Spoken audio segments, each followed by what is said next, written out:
Good evening, everyone. Welcome to the Board of Directors meeting for July 5th, 2017. Madam Clerk, if you would, please read the roll. Director Hendricks, Director Richardson, Director Peck, Director Hines, Director Wright, Director Wyrick, Director Compuris, Director Fortson, Director Adcock, Vice Mayor Webb, Mayor Stodler. Here. Let me call on City Director Ken Richardson for our invocation, please.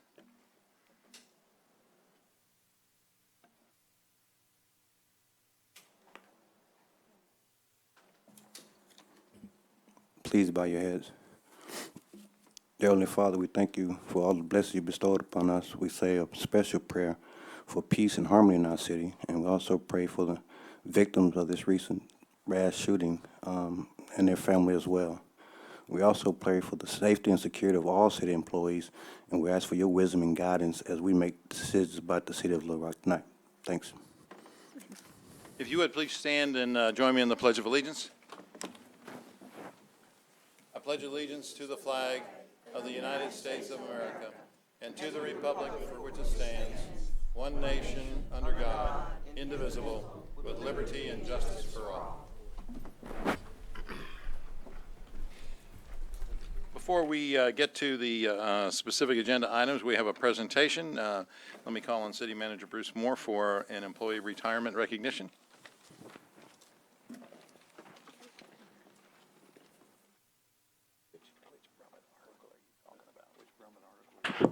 Members of the board, we have another long-tenured LRPD staff member, Lieutenant Scott Timmons, is retiring after 39 years with the city. His awards and honors include Officer of the Month 2 times, awarded the Police Commendation Bar 2 times, and favorite memory of working for the city is helping people whenever possible. And he's actually rescued 2 kidnapping victims at separate events. And his plans for retirement include a bailiff in the circuit court. At this time, let me ask Chief Buckner to come up and say a few words about Lieutenant Timmons.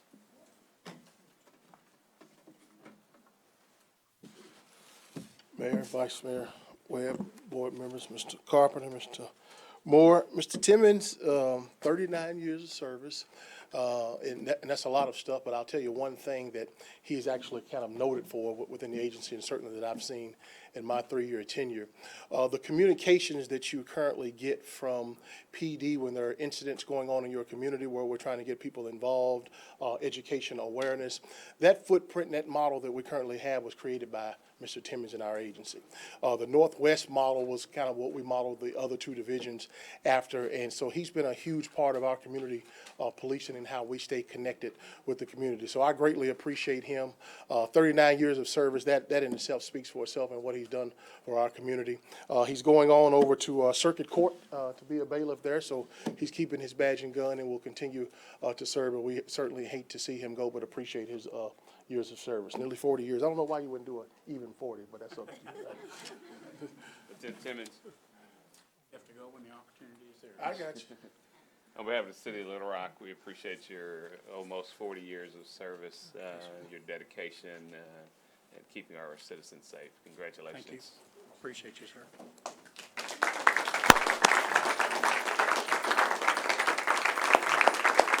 Thank you. Thank you, sir.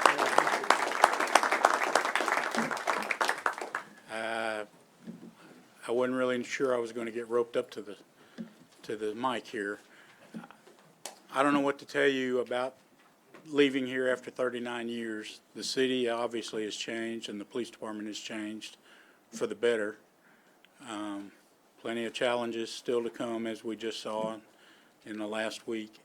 I've talked with some of you before about what I see as a pretty big issue about the loss of experienced policemen. And I would urge you to keep that in the back of your mind, that you're going to have to find a way to get them to stay. Not necessarily 39 years, but we can't recruit fast enough. So that's going to be something you're going to have to wrestle with in the future. But in 39 years here, I have never, ever been ashamed to say I was a Little Rock policeman or that I worked here in the city of Little Rock, and I'm quite proud of that. Thank you. Thank you so much, Lieutenant Timmons. We're very proud of you and the dedicated work you've made to the city, and wish we could talk you out of it. What judge are you going to go work Tim for? Fox. Judge Fox? Yes, sir. And you won't be sometimes far it's away. a case of things come together at the right time, and you just have to take advantage of that. Well, I think you've got some family members here. Do you want to recognize them? I do. I have my mother and father and my wife Elise, and they put up with me for more than 39 years. Director Hendricks, you're recognized, please. Okay. What's your name again? Scott Timmons. Yeah, I see it here on the thing. You mentioned that you had talked to some of the other board members. I regret, I've been here 10 years and you never talked to me. I'm sorry, ma'am. Okay. Director Wright, you're recognized. Lieutenant, I just want to let you know how much I appreciate the information that you always send out to the constituents who attended our quarterly precinct meetings at Northwest. You kept us apprised of everything and updated, and you sent out timely information about things that we could do to make crime less and become less of a victim. And I really appreciate that. And I really hope, Chief, that somebody takes up that slack and that we don't miss that interaction, because it did go a long way toward making people feel more empowered. And I just want to say thank you for your service and good luck with whatever you plan to do. Thank you, ma'am. Thank I you. appreciate that. Excuse me, folks. Vice Mayor Webb. Thank you, Mr. Mayor. Scott, I haven't been here that long, but like Director Wright said, you've been such a help in the Northwest Division with all the meetings and the information. And I just want to thank you personally for the help that you've given me in these last 3 years. And it's made a big difference out in our ward, so thank you. Yes, Good ma'am. luck. Thank you. Director Adcock. You said that we should try to keep people here instead of letting them leave. So I'm going to ask you, why don't you stay? I set myself up for that, didn't I? Yes, you did. And I thought that everybody was going to let you get by with it, and I just had to let you get by with it. So you're the first one I'm going to ask to please I stay. would say that 39 years is a very long time for the stress that goes with it and the worry that my family has. And it just finally, I think, got to the time where something different was needed.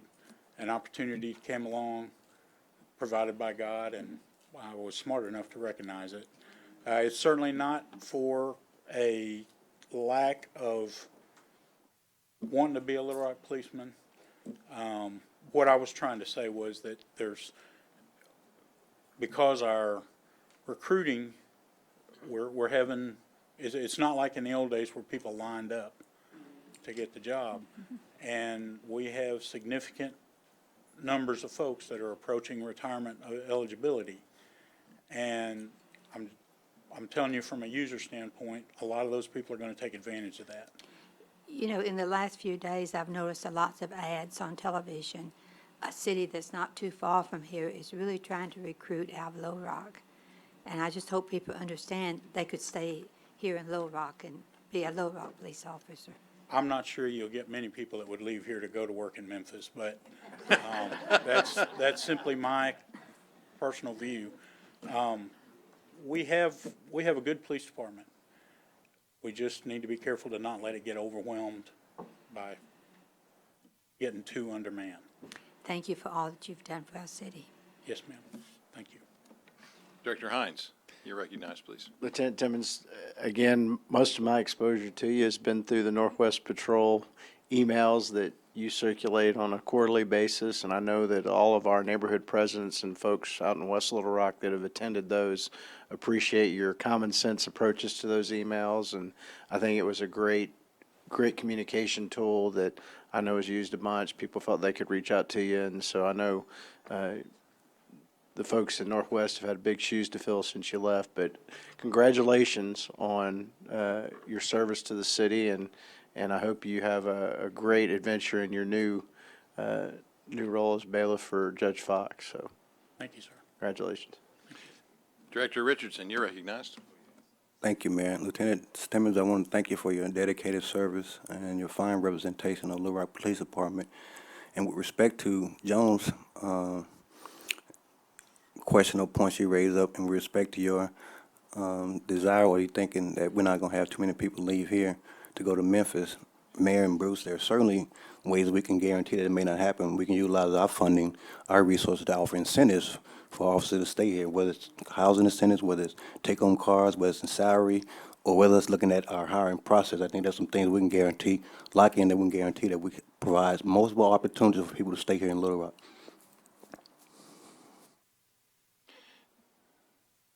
Director Wyrick, you're recognized, please. Just under the bell, right? Lieutenant Timmons, it's been great to know you.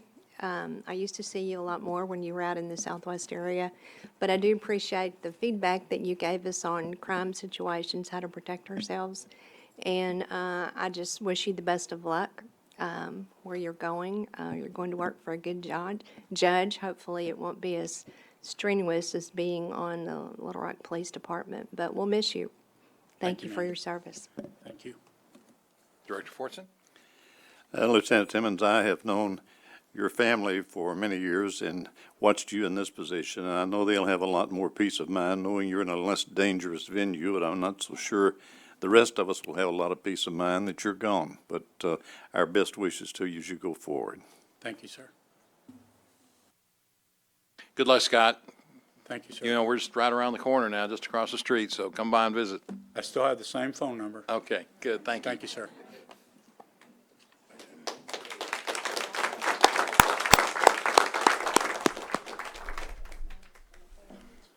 Okay, we can move on to the agenda now. We have some modifications of it.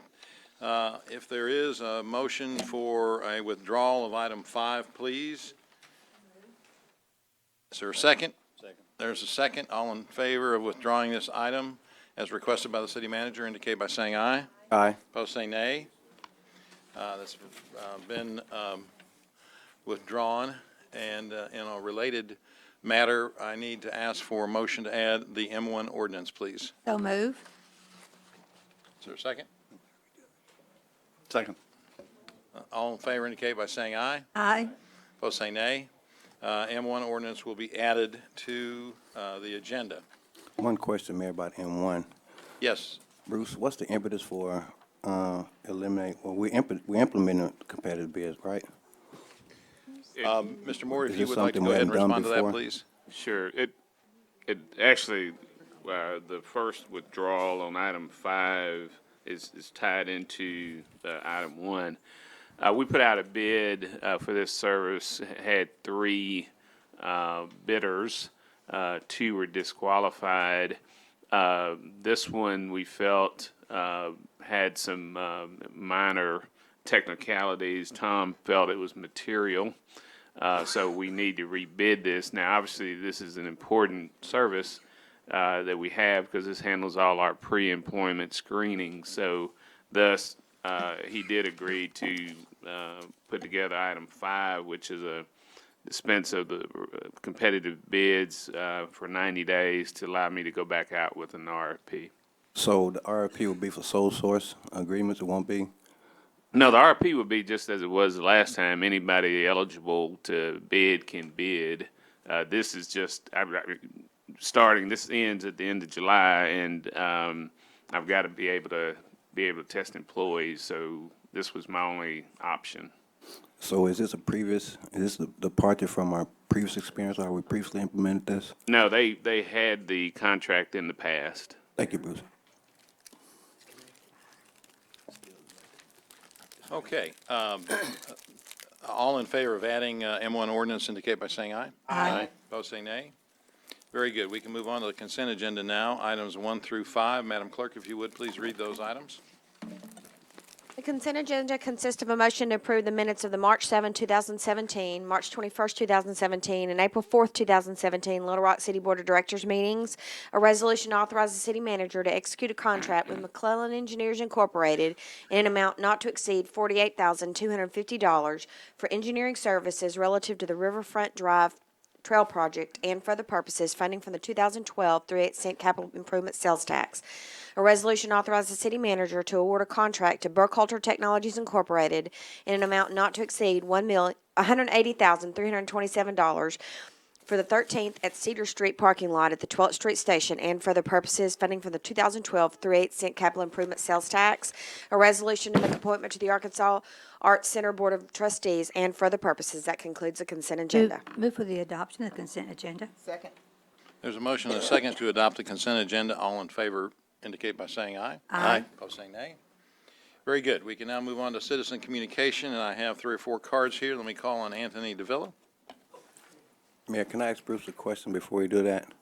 Yes, go ahead. Bruce, with respect to resolution number 3 and the parking opportunities for the 12th Street Station, I know at one point in time, we first put that station up there, we had looked at the opportunity of closing down 13th Street between Cedar and Pine. I think the only thing that's preventing us from right now is the acquisition of one property. Are we still going to go with that process?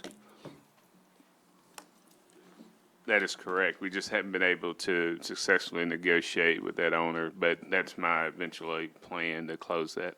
Thank you, Bruce. Does that handle your question, Director Richardson? Yes, Mayor. Okay. All right, Mr. DeVilla? How you doing, Mr. Mayor? I represent the Youth Advisory Board. As we stated on the previous meetings, we were going to write you up a gang prevention project, and now we wrote you up a gang intervention project. It's before you. There's more to this program. At the end of the program, we have to specify how we're going to do it, what we're going to do, but we want to put organizers in the community's 5 districts, and we want to start getting input by the community. We need these funds to get out there. We need people to get out there. We need to actually stop the violence.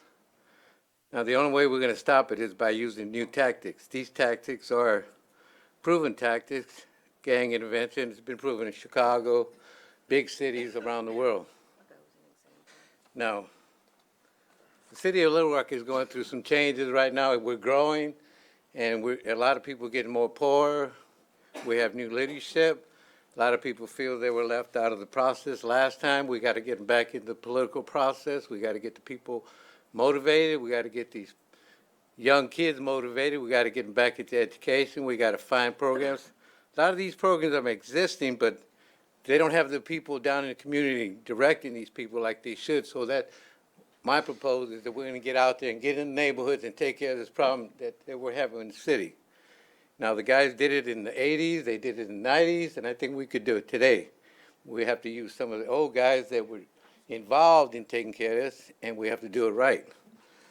Now, I know a lot of you ain't feeling the pinch yet because you live in different neighborhoods that this is not happening. But in a neighborhood where it's happening to us, it's affecting us every day. Every day we wake up and find out something new is happening, okay? I go to Otter Creek to our soccer programs, and I see good programs going on, but I don't see the black kids out there. Why? I don't understand why. You know, there's not a message not being, they're not getting it, put it this way. We have to get the message to them. We got to become involved. We got to build our neighborhoods. The police department is doing a great job. I think they are. A lot of people don't. They're not to blame for this crime. It's the community that's doing the crime, not the police. So you can't blame the police or the chief or anybody like that. Now, the governor said he wants to help us. One way he can help us is that marijuana tax should have gone to these kids for gang prevention programs. Now, you got the scholarship fund going to the educated kids. How about the poor kids? What's going to happen to them? So let's go and get that. Let's get together and tell the governor, put a tax on the taxes for the marijuana, give it to gang prevention and youth development. That way, the city doesn't have nothing to worry about. If we do it together, this thing is not going to be beat. We have to do it together. All of us have to say, okay, let's adopt a program. And like I said, we need your help. And I've got, the mayor said he would help us, so I depend on him to say. Thank you, Mr. DeVilla. We'll give this over to the appropriate people on staff, but Director Richardson may have a comment first or a Yes, question. Mayor. And Go ahead. not to minimize your recommendation, I think that we have a model in place right now that's been in place for quite a while, and it's proven to be effective when it was first implemented, when we had partnerships with the police department and no political involvement up here. We had people who know what they were doing, have a process in developing the policies and the programming and the funding. And I think it was really effective when we didn't have any political involvement. And I think the political involvement has created opportunities for misery merchants to come in and capitalize on this funding. So not to dismiss your model, I think you ought to look at the model we've had in place, and I think it was really, really successful from 93 to 94 in terms of reducing the gang violence. Yeah, back in the old days, are we referring to what's going on now, the programs they have existing now? Well, yeah, and the Because program, those ain't working. Obviously, Well, if they were working, we wouldn't be here. the factor may be that we don't have the right programs operating them and the right people operating those. You know, we have a notion that we need community-based crisis intervention response team members, but you know, it doesn't make any difference. It doesn't make any. It doesn't have any impact if you have people who don't know the community and people that the community doesn't know. So That's it right. becomes a ill-advised work. That's the that's the direction we're trying to go to. And I just Trying to think, go to. yes, sir, I think that's a process that we need to recognize here, is that I know we can't totally eliminate political involvement, but at least certainly minimize it so it doesn't have an impact, a negative impact on the program that we're paying for. Well, they have all the money, and they okay the money, so we have to involve them at some point. Yes, sir, but what made the difference back in that time was we had people, program providers who knew how to solve these problems, actually have a bigger place at the table in terms of helping us decide where the money goes, how the money is funded, and that's been eliminated over time, unfortunately, and I think that has a. Trying to bring it back. Well, Yes, let's bring sir. it back, yes, sir. Yes, sir. Anybody else? No? Thank you, Mr. DeVille. Thank you, sir. Oh, go ahead. Turn. I Yes, didn't s- ma'am. And to the mayor. There you go. You're on. I wanted to ask Mr. Moore, this is a proposal. Yes, ma'am. Mr. Moore, is it too late to even look at this? He said we have the money. I think we do. Give this to Mr. Moore. so- Well, I haven't seen the proposal, and believe me, I think we've been getting a lot of ideas about different things and different approaches. So we'll look at it. It sounds very similar to some of the things we're already doing, but we'll definitely look at it. I'd like to meet with you when you're gonna look at this again. Okay. And when can we set a meeting? I'll have Lori call you. And then, ma'am, Ms. Hendricks, the proposal that we propose, now, all these meetings that they have in town hall meetings, we've gotten a hold of all the people and their needs, and they're included in that. The guy that wants the card to get a card to get the kids to school, the other one that wants to run basketball programs, all that's included in that one funding. So we did include everybody at these certain meetings. Well, Mr. Moore said he will have his secretary to call me, and then I'll call you. Yes, ma'am. Thank you. No, I appreciate that, thank you. All righty. And Mayor, I don't want to necessarily talk to Bruce or meet with Bruce, but I also want to make one other observation. We do have a process in place that is designed to recruit crisis response team members. And back in the day, when they had those folks out in the community, they could intervene and have conflict resolution long before these incidents played out into the violence that we're seeing right now. But we have a process right now where we have the issuance of a RFQ or RFP with the amount is really insufficient, $100,000, I think, to attract the people that we need to have out there in the community. And that process in of itself is, I think, ill-advised. We've talked even as of today. First of all, when we're doing an RFQ, we really don't talk money. So I know there was a number attached to it, but I've already said to our staff we're not going to be hampered by that. That's an ongoing negotiation. And the main thing, and the mayor and I talked about this, and I've talked to the staff, is, you know, whoever does this has to be part of that community. That's critical. And we want these individuals that are doing this to be from that community and be engaged in that community. So that's a clear direction that has been given, we're not limited to that dollar amount. It's just that'll be part of the negotiations. Well, maybe I didn't couch this correctly. I think that my concern is it has less to do with the dollar amount and more to do with the process to correctly get the right people involved and get them out in the streets and out of the community. I don't know if that's the right way, regardless of the amount of money. Just the whole concept and how we're doing it may not have us get the impact that we want to get. So I think we ought to look at that again, Bruce.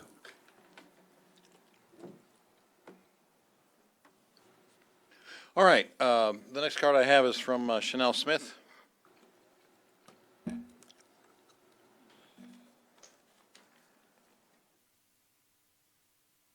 Good evening to all of you. I am a new activist in the city of Little Rock.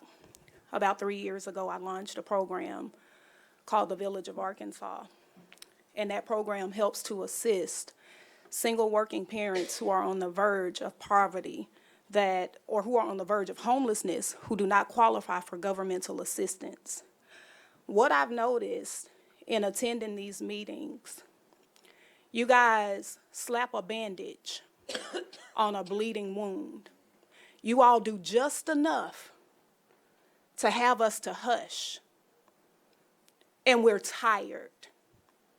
I would like for each and every last one of you, with the exception of a few, to step down.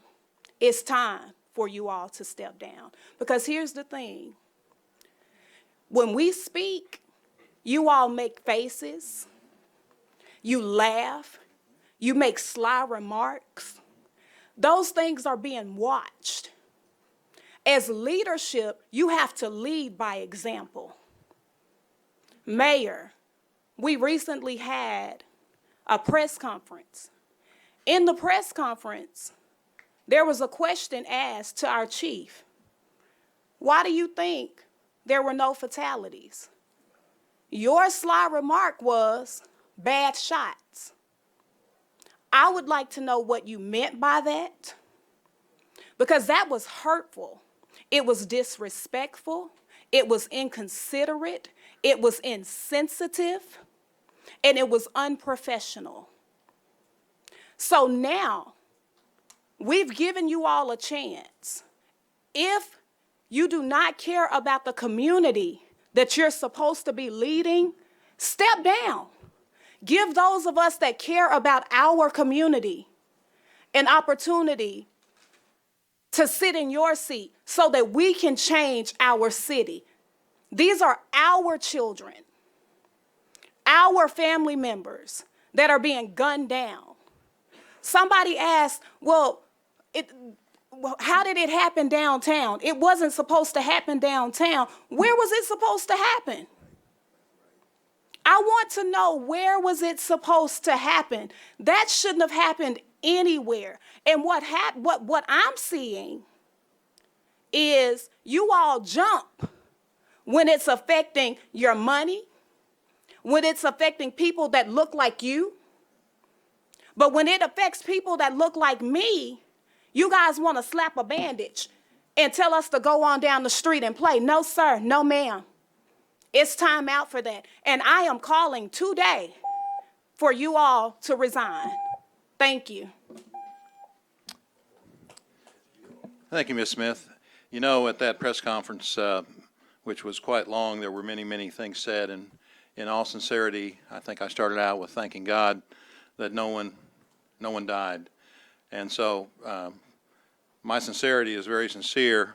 In the course of that, I did mention something. And thank God, people were bad shots that night. I pray to God and I thank them that they were, because it's a miracle that no one died.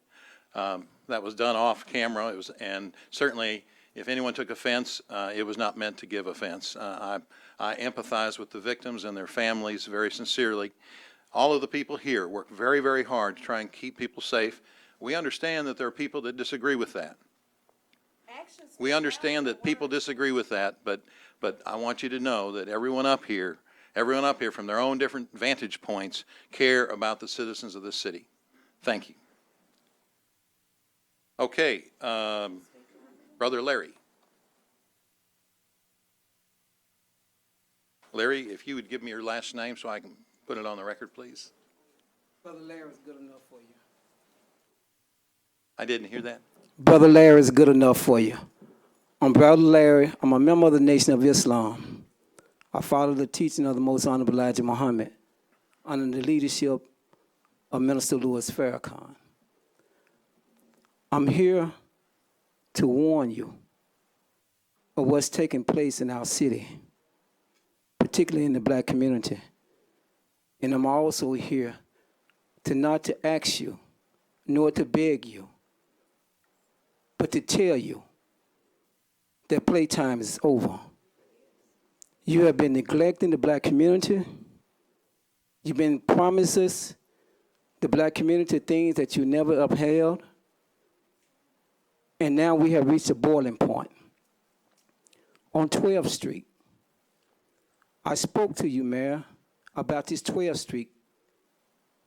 The 12th Street is a rest haven for prostitution, for drug dealing, for drug users. 12th Street is also a rest haven for destruction of the black community. And 12th Street is not only destruction, it's an embarrassment to the community. And it has spilled over into the black community. And decent people that's in the black community are moving out. All of this could be avoided. But now let me tell you the outcome of this.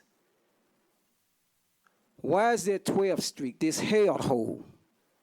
That's what it's called, the hellhole. It's known as the hellhole on 12th Street. Less than 42 seconds from the police station. This hellhole have created so much confusion and chaos. It's embarrassing to even drive by there. And the people that's in that area is fed up.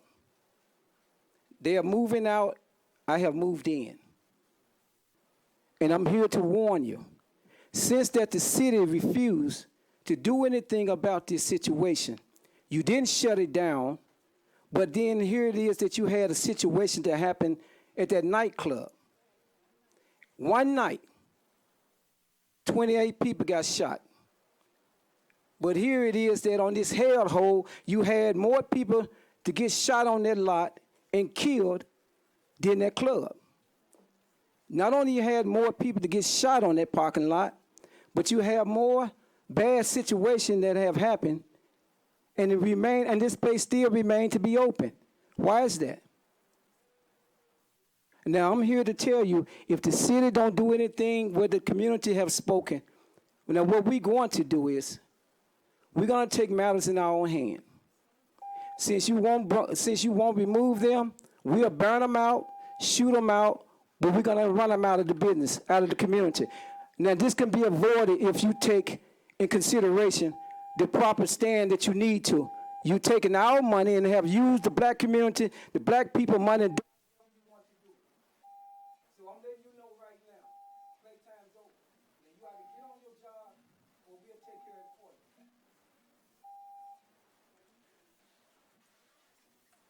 you. Mr. Carpenter. The gentleman is talking about the actions that the city has taken relative to the pickpack and the related businesses there. Would you like to give us an update or prepare an update for that? It's not something that the city has ignored, contrary to what the speaker mentioned. It's something that has been on our attention for some time.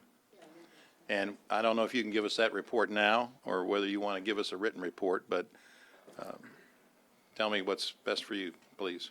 I think I'll do both if I can. The short answer is you're right. We have not ignored it. We monitor it on a weekly basis. We did take action to shut down certain businesses in that area.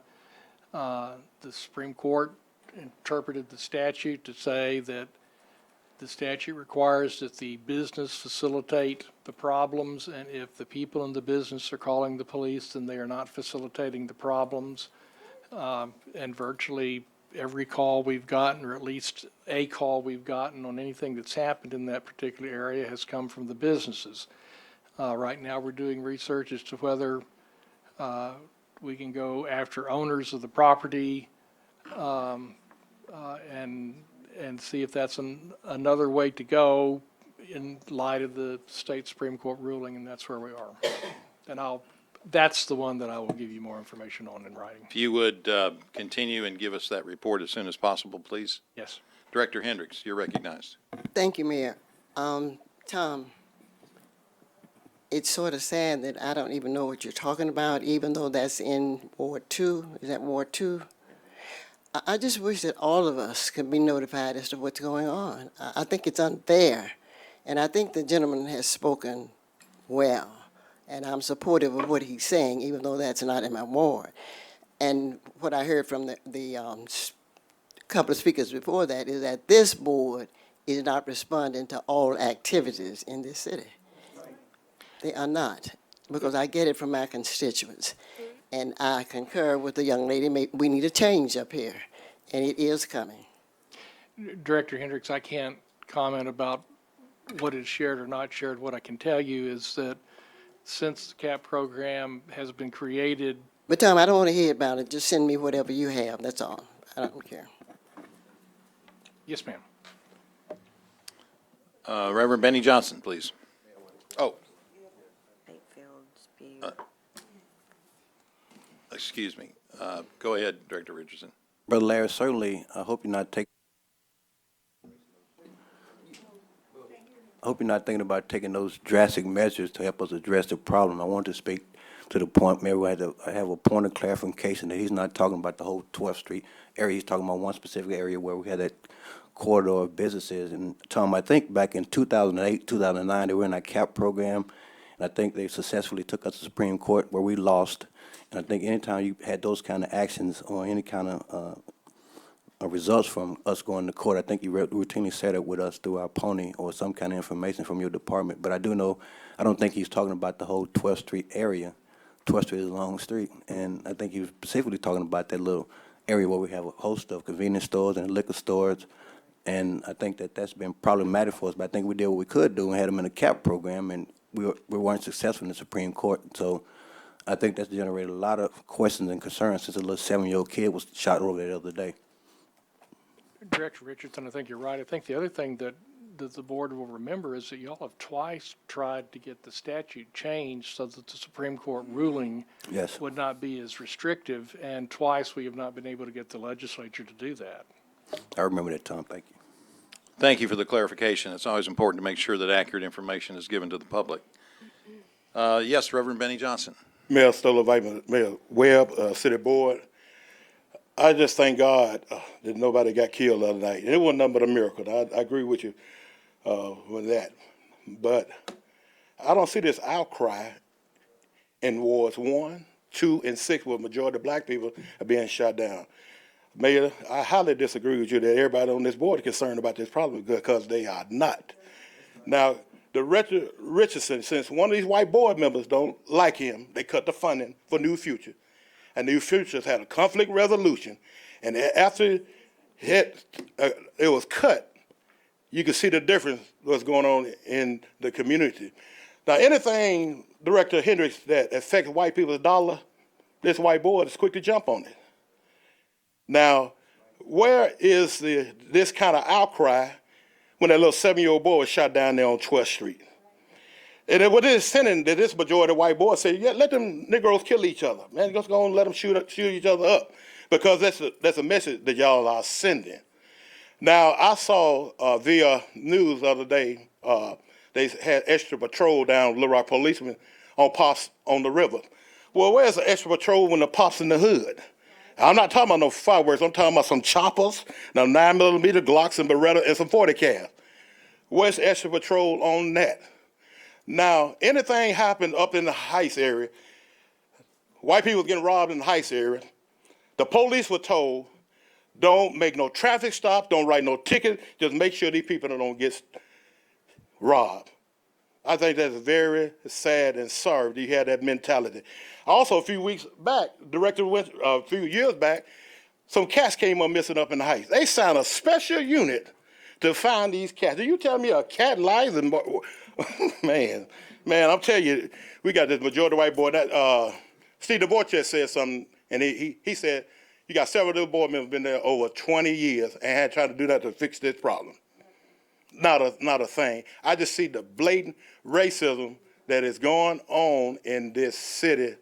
And then I met with the pastor there at Christ Temple right up the street. He one of those few pastors in his congregation that's concerned about going on. And he said that he met with city manager Bruce Moore and Kitten Buckner, and he told them all what they're going to do about that 12th Street problem.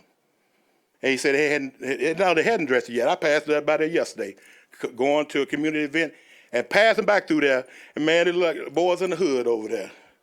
I just think that it's time for City Manager Bruce Moore to go, and it's time for Chief Buckner to go, because they're not doing anything to try to fix this problem. And I'm tired of Chief Buckner always talking about parents. We know the parents need to get involved. Yeah, we know the community need to get involved, but that don't exempt the police department from doing their job and showing favoritism in this city.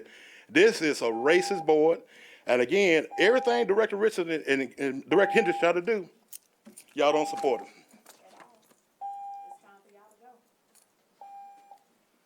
All right, that concludes our citizen communication.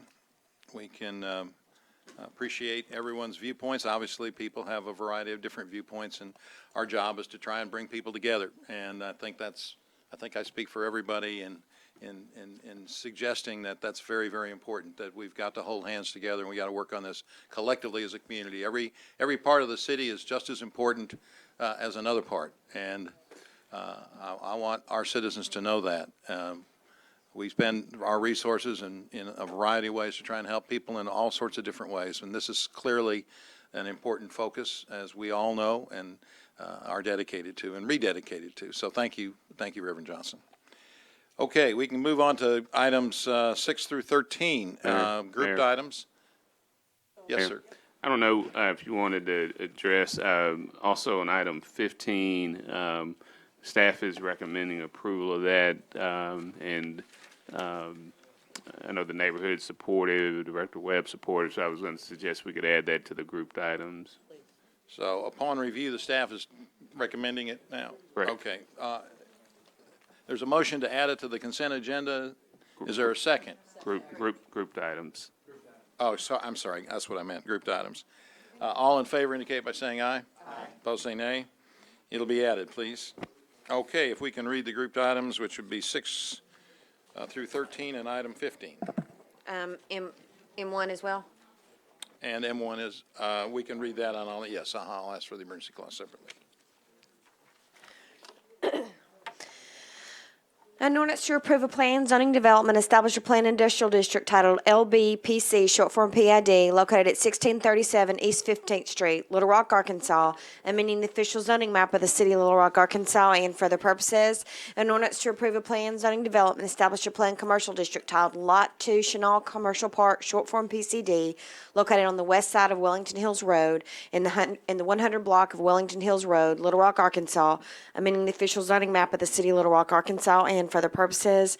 An ordinance to approve a plan, zoning development, establish a planned commercial district titled Lots 9B through 9E, Northwest Territory, short form PCD, reinstatement, located on the south side of Chenal Parkway and north of Cantrell Road, just west of Chenal Parkway and Cantrell Road intersection, Little Rock, Arkansas, amending the official zoning map of the city of Little Rock, Arkansas, and for other purposes.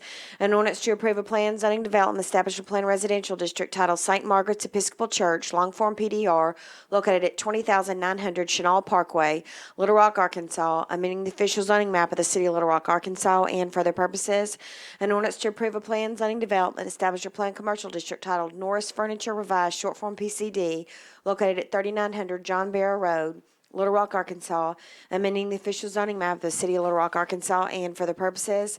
An ordinance to approve a plan, zoning development, establish a planned residential district titled The Parks, long form PDR, located on the east side of Man Road, just south of Wilderness Road, in the 9500 to 9700 block of Man Road, Little Rock, Arkansas, amending the official zoning map of the city of Little Rock, Arkansas, and for the purposes. An ordinance to amend Little Rock, Arkansas Revised Code, Section 2-243 of 1988, to define the duties of an insurance broker selected as a professional service for property and casualty insurance consultant, to declare an emergency and for their purposes. An ordinance to dispense with the requirement of competitive bidding as impractical and infeasible, to award a contract to Lincoln Financial Services to provide long-term disability insurance for non-uniform city employees for a 3-month period from May 1st, 2017 to July 31st, 2017, to declare an emergency and for the purposes.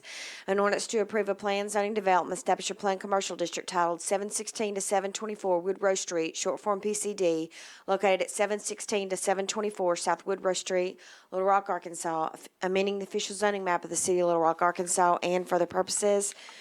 An ordinance to dispense with the requirement of competitive bids is impractical and feasible, to allow the city manager to enter into a contract for a period of 90 days with Baptist Health, Occupational Health, in an amount not to exceed $125,000 to provide pre-employment screenings, random drug or alcohol testing, and post-accident drug or alcohol testing, to declare an emergency and for the purposes. First reading. There's a motion and a second to suspend the rules and place these ordinances on second reading. All in favor indicate by saying aye. Aye. Opposed say nay. Second reading, please. An ordinance to approve a plan zoning development, establish a planned industrial district titled LBPC, short form PID, located at 1637 East 15th Street. An ordinance to approve a plan zoning development, establish a planned commercial district titled Lot 2, Chenal Commercial Park, short form PCD, located on the west side of Wellington Hills Road in the 100 block of Wellington Hills Road. An ordinance to approve a plan zoning development, establish a planned commercial district titled Lots 9B through 9E, Northwest Territory, short form PCD, reinstatement, located on the south side of Chenal Parkway and north of Cantrell Road, just west of the Chenal Parkway and Cantrell Road intersection. An ordinance to approve a plan zoning development, establish a planned residential district titled St. Margaret's Episcopal Church, long form PDR, located at 20,900 Chenal Parkway. An ordinance to approve a plan zoning development, establish a planned commercial district titled Norris Furniture Revised, short form PCD, located at 3900 John Barrow Road. An ordinance to approve a plan zoning development, establish a planned residential district titled The Parks, long form PDR, located on the east side of Man Road, just south of Wilderness Road in the 9500 to 9700 block of Man Road. An ordinance to amend Little Rock, Arkansas Revised Code Section 2-243 of 1988 to define the duties of insurance broker selected as a professional service for property and casualty insurance consultant, to declare an emergency. An ordinance to dispense with the requirement of competitive bidding is impractical and feasible, to award a contract to Lincoln Financial Services to provide long-term disability insurance for non-uniform city employees for a 3-month period from May 1st, 2017 to July 31st, 2017, to declare an emergency. An ordinance to approve a plan zoning development, establish a planned commercial district titled 716 to 724 Woodrow Street, short form PCD, located at 716 to 724 South Woodrow Street. An ordinance to dispense with the requirement of competitive bids is impractical and feasible, to allow the city manager to enter into a contract for a period of 90 days with Baptist Health, Occupational Health, at an amount not to exceed $125,000 to provide pre-employment screenings, random drug or alcohol testing, and post-accident drug or alcohol testing, to declare an emergency. Second reading. Move to suspend the rules and place on third and final reading. Second. There's a motion and a second to suspend the rules and place these ordinances on third and final reading. All in favor indicate by saying aye. Aye. Opposed say nay.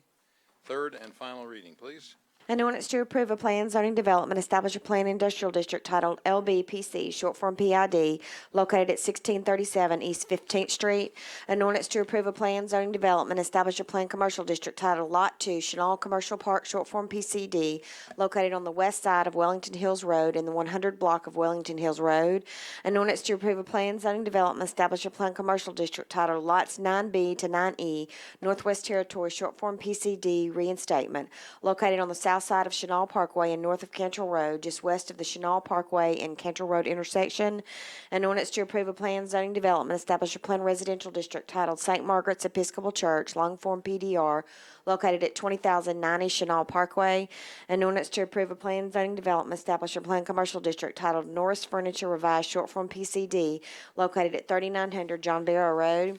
An ordinance to approve a planned zoning development, establish a planned residential district titled The Parks, long form PDR, located on the east side of Man Road, just south of Wilderness Road in the 9500 to 9700 block of Man Road. An ordinance to amend Little Rock, Arkansas Revised Code Section 2-243 of 1988 to define the duties of an insurance broker selected as a professional service for property and casualty insurance consultant, to declare an emergency. An ordinance to dispense with the requirement of competitive bidding as impractical and infeasible, and to award a contract to Lincoln Financial Services to provide long-term disability insurance for non-uniform city employees for a 3-month period from May 1st, 2017 to July 31st, 2017, to declare an emergency. An ordinance to approve a planned zoning development, establish a planned commercial district titled 716 to 724 Woodrow Street, short form PCD, located at 716 to 724 South Woodrow Street.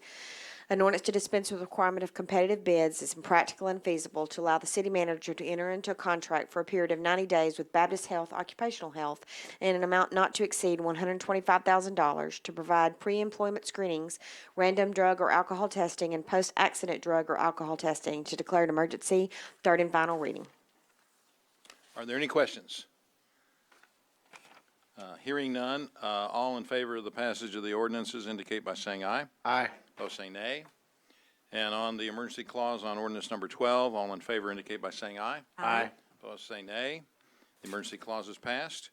On item 13, the emergency clause on item 13, all in favor indicate by saying aye. Aye. Opposed, say nay. That emergency clause is also passed. And finally, on ordinance M1, all in favor of the emergency clause on that ordinance indicate by saying aye. Aye. Opposed, say nay. That emergency clause has also passed. We can now move on to our final ordinance on this agenda, which is ordinance number 14, and let me ask for the first reading of this ordinance, please. An ordinance to repeal ordinance number 20,911 of August the 5th, 2014, titled Islamic Center Long Form PCD, located between 40th Street and Colonel Glenn Road on the west side of Whitfield Street in the city of Little Rock, Arkansas, and revoking a planned zoning district and for other purposes. First reading. Suspend the rules and place on second reading. Second. There's a motion and a second to suspend the rules and place this ordinance on second reading. All in favor indicate by saying aye. Aye. Opposed, say nay. Second reading, please. An ordinance to repeal ordinance number 20,911, titled Islamic Center Long Form PCD, located between 40th Street and Colonel Glenn Road on the west side of Whitfield Street in the city of Little Rock, Arkansas, and revoking a planned zoning district. Second reading. Move to suspend the rules and place on third and final reading. Second. There's a motion and a second to suspend the rules and place this ordinance on third and final reading. All in favor indicate by saying aye. Aye. Opposed, say nay. Third and final reading, please. An ordinance to repeal ordinance number 20,911, titled Islamic Center Long Form PCD, located between 40th Street and Colonel Glenn Road on the west side of Whitfield Street in the city of Little Rock, Arkansas, and revoking a planned zoning district. Third and final reading. All right, any questions? Yes. I'm sorry, Director Wright, if you'll, thank you. The All right. applicant here, Mayor? There you go. Is the applicant here? Is the applicant here? If you come forward, please. Are you the owner of the property, sir? I'm representing the owner. I'm her son, Carolyn Hoagland. Okay. She's the owner of the property. And the purpose of changing the zoning is what? We had the property under contract to sell by the Islamic group, and they did not obtain funding, their grant money. So now we've got it back on the market to sell, and we have another offer under contract. Well, I am opposed to this because the neighborhood does not want any more multifamily in that area. We're having too many problems with multifamily, and I am not in support of this change. Yeah, currently we have a contract with a church. That is problematic as well, because that was, the people were misled as to what that was going to be. It was like one thing, and now it's morphed into something else. So I'm trying to get more information, and we're still trying to figure out what exactly is going on with that. And it's apparently in several phases, Mr. Moore. Can you explain it? Let me ask our new planning director. Okay, front and center. He gets a taste of it. Sir, if you'll just have a seat, and there may be more questions for you, please. No. We never do that. Interesting. Director Wright? Yes. Mayor, Vice Mayor, members of the board. What was presented to the city is just the church right now, the building, and it went through the planning commission as a conditional use permit for that.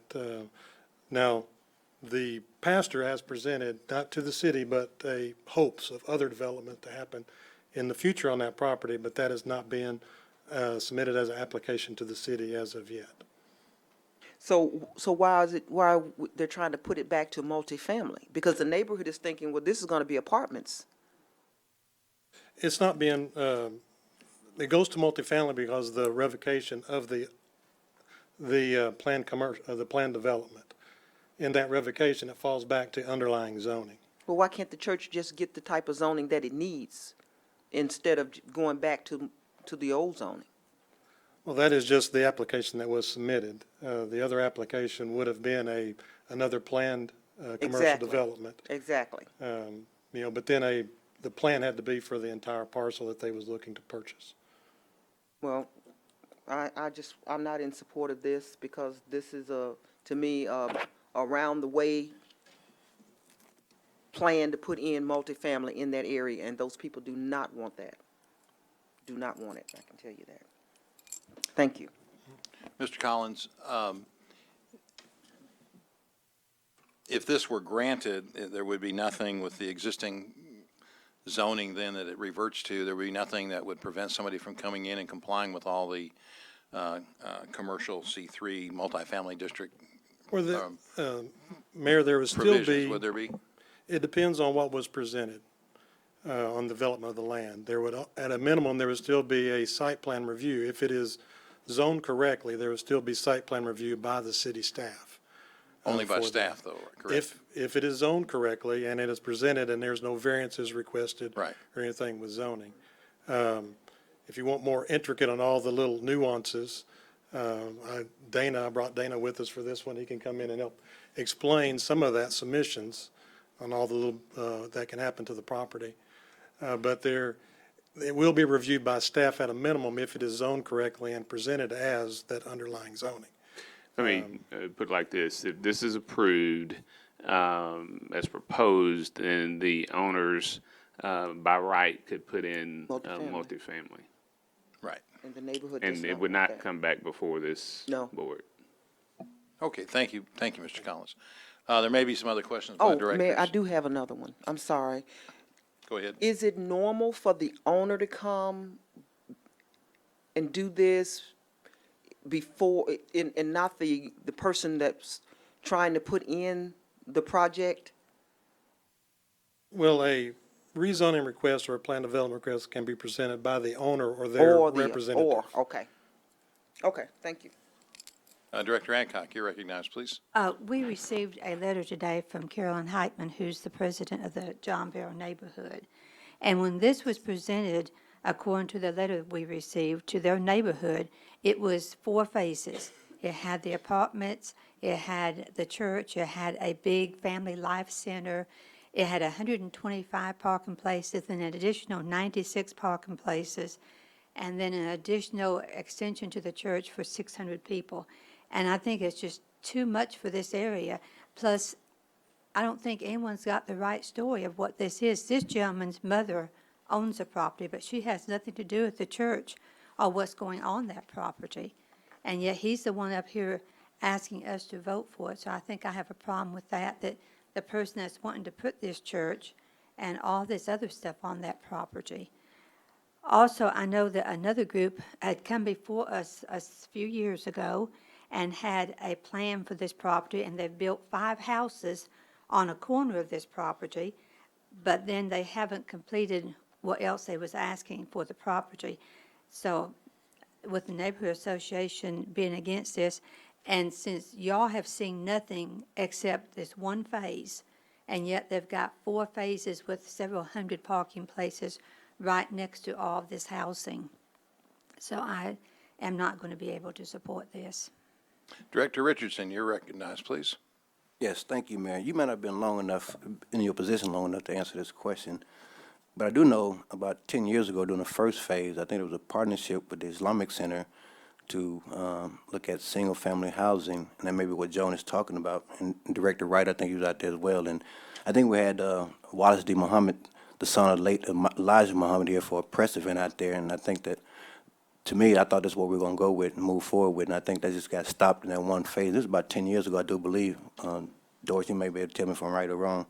But it was a big event out there to talk about, to capitalize on some additional housing in that area and how that fit within the infrastructure out there, and I don't know what happened to that. Am I correct on that?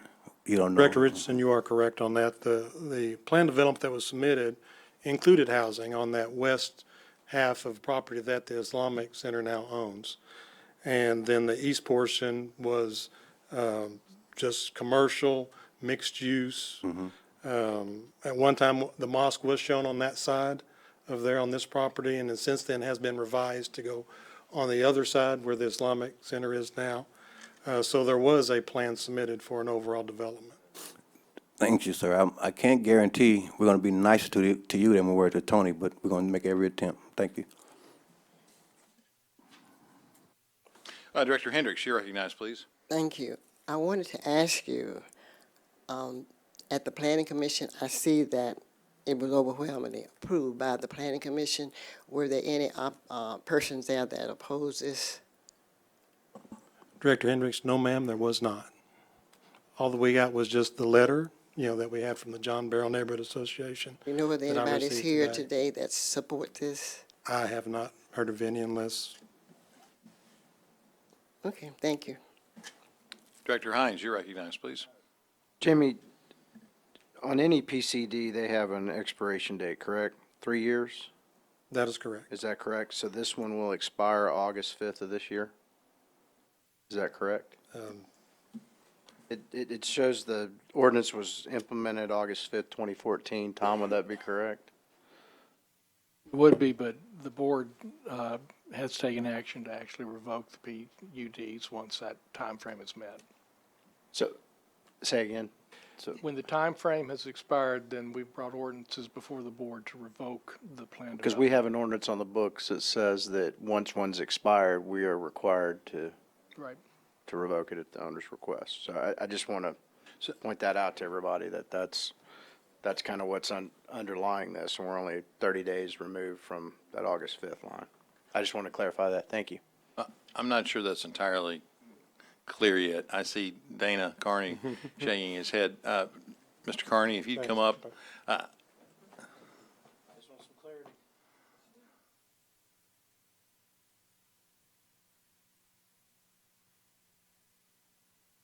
Director Hines, you are correct in that if a plan development is approved by this board, the applicant has 3 years to initiate construction or obtain the permits to place that plan development into effect. Now, once they've done that, it's in effect, and they can continue to build it on out if it takes them 1 year, 5 years, 10 years. This particular plan development included the homes that are on the south side of 40th Street. That portion has been built, so the plan development is in effect, and it will remain in effect. They could build it out, which they're not intending to do. That's why we are where we are now, because they've determined they're not going to proceed with the rest of their development. And so we now have this application before us. So it would take an action of the board, initiated by the board, to revoke the portion of the PCD that is not affected? If they had not done anything at all in the 3 years, the property owner could come to you and just say, it's not going to happen, and it would take an action by this board to revoke the plan development. Are those typically initiated through staff and brought forward when that It can be occurs? initiated by staff or by the applicant, the property owner. It doesn't happen automatically on its own. Yes. Is that right? I'm For sorry, what sir. it is worth, It doesn't automatically happen on its own? Oh, no. I'm not sure I agree with the legal conclusion that was just given. And construction of a plan development that's not set out initially in phases is either done or it's not done. And this one, as I remember, wasn't set out in phases. It was all going to be done. Therefore, they haven't, I think that there will be in violation after 3 years. But I still go back to what I said, and you and I have agreed with it. It doesn't just automatically expire. The board would have to take affirmative action, and the ordinance is written in such a manner, perhaps for something like this, where the initial person could come back and say, we need more time to do this, we want to divide it in this manner or whatever, and then the board still has that policy decision for it. It's not just going to automatically go back to a prior zoning. Director Hines, if you'd hit your button again, please. Sorry. Well, he still had the floor. So go ahead. So, and I want to clarify that, hang on a second, Dana. You're probably going to need to answer this since you've got the history on it. So on this piece of property, the original PCD went all the way west to Potter Street, correct? Yes. Okay. Yes, sir. So why isn't that, I'm a little confused as to why we're not looking at that whole why we're only revoking, so they're looking for partial revocation, plus, if I heard right, the Islamic Center owns west of the PCD hashes on this, correct? And the other property owner that's here owns the other half? I believe So we that is don't even have contiguous ownership of this piece of property for this PCD, correct? I believe that is correct. And the property owner of what would be hatched and outlined in red has asked that that portion of the PCD be revoked, since it has been determined by the Islamic Center that they are not going to pursue that development. Okay. Tom, does that create any issues, since we don't even have contiguous ownership on completing a PCD? Well, what you've got before you tonight, as I understand it, is to revoke this PCD for that section, so it could be used for another purpose. So So the PCD that was enacted essentially would still apply to the western half of the property? you're right. Okay, I'm just trying to clear, this is not real, it's clear as mud, so I'm just trying to clarify the legal portion. Thank you. All right. There are other directors who wish to comment. Director Campuris, please, you're next. Doris and Joan, it is my understanding from what I got in that letter that what was passed was not understood by the neighbors. Is that right? Then I'm going to make a motion, we table this for 2 weeks so we can sort this out. I mean, I don't think it's fair to not have everybody on board. That's fine. 1 month is fine. I I got the letter, I read it, I read the report, and it's just, the two of them, we've missed something in here. And I think it's not fair to the neighborhood not to have the opportunity. So I'll make a motion, we table it for a month. And there's a second. On the motion to table, Director Wyrick, do you wish to speak on that issue? Director Hendricks, do you wish to speak on that issue? Could you come back up? This is on the motion to table. I was really going to ask you, someone mentioned something about ownership to the property next door. What does it have to do with anything? Nothing? I mean, some of these people can throw up some crazy stuff. You've got a motion to table, Mayor, and it can be discussed, but it deals only with the motion to table, not with the merits of the underlying motion. I understand. I'm serious. You try and do that. Dana, could you answer it? Could you answer it? I'm sorry, Director Hendricks. Director Hendricks, you're limited to the motion to table. And you're talking about the merits of the zoning. No, what I'm letting the mayor know that my light was on before Dean's motion was made, okay? I understand we don't want to that, get in a but right fight now up here. you've I'm got a sick of motion that. on the floor. I know that. I'm aware. I know parliamentary procedure. I got it from the NAACP. Then know it you better than a know lawyer. that when a motion to table has been seconded, the only thing that can be discussed is whether to table, not any basis for any underlying I decisions. know about that. Okay. But I think the mayor is in error when he saw these lights on. So what I don't control the what lights. Dean They could have come up done the was way to they held come up. his vote. The mayor told Dean to hold it because he had some of the lights on. Forget it. Do what you want to do. God is in control. Director Richardson on the motion to table, please. Yeah. Yes, Mayor, thank you.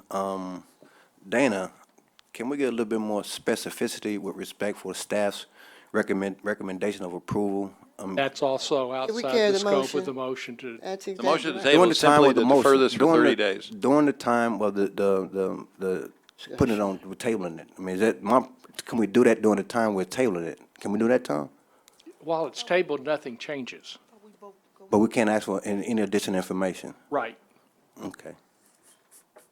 And if, before you vote, I think the actual meeting is August the 4th, first, so you mean the first meeting in August? All right. There's been a motion to table till the first meeting in August. It's been seconded. Does anyone have any comment about why they wish to either continue with this discussion or to table this discussion?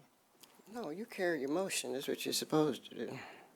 Okay, all in favor of the motion to table indicate by saying aye. Aye. Opposed, say nay. Nay. The motion is passed, so it'll be tabled for 30 days. We'll see about further dialogue and discussion, I think, with the neighborhood. And Director Richardson, your information that you would like, I think, can be developed between now and when this comes back on the motion Well, to table. is it appropriate for me to change my vote, given your If information? you'd like to, certainly. Tom, I'd like to change my vote to yea. So there was one nay vote, I guess. Director Hendricks, did you vote yea or nay? That was me voting nay. Okay, That was right there. I'm changing my vote if it's appropriate. very good. Okay, that concludes the items on our ordinance. We now have an update from Chief Buckner. I believe he's in there watching it on this TV screen, I hope.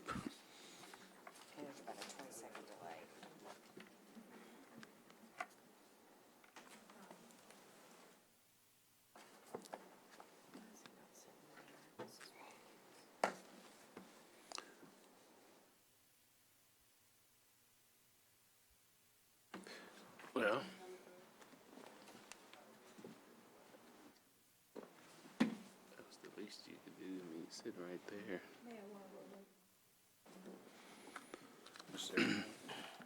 I have passed this out.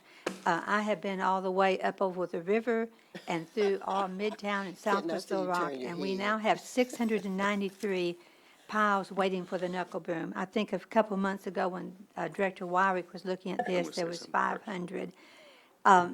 There's just no way we are ever going to get all of these picked up, because by the time we get these picked up, we're going to have another 1,000.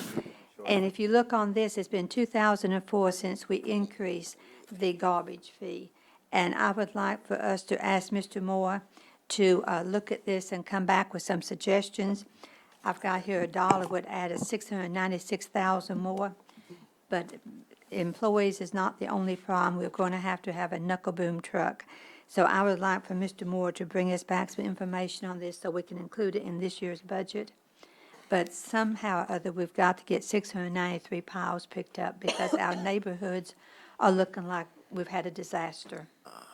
Well, Mayor, I don't think we have enough down there, Joan. I think you came up one short.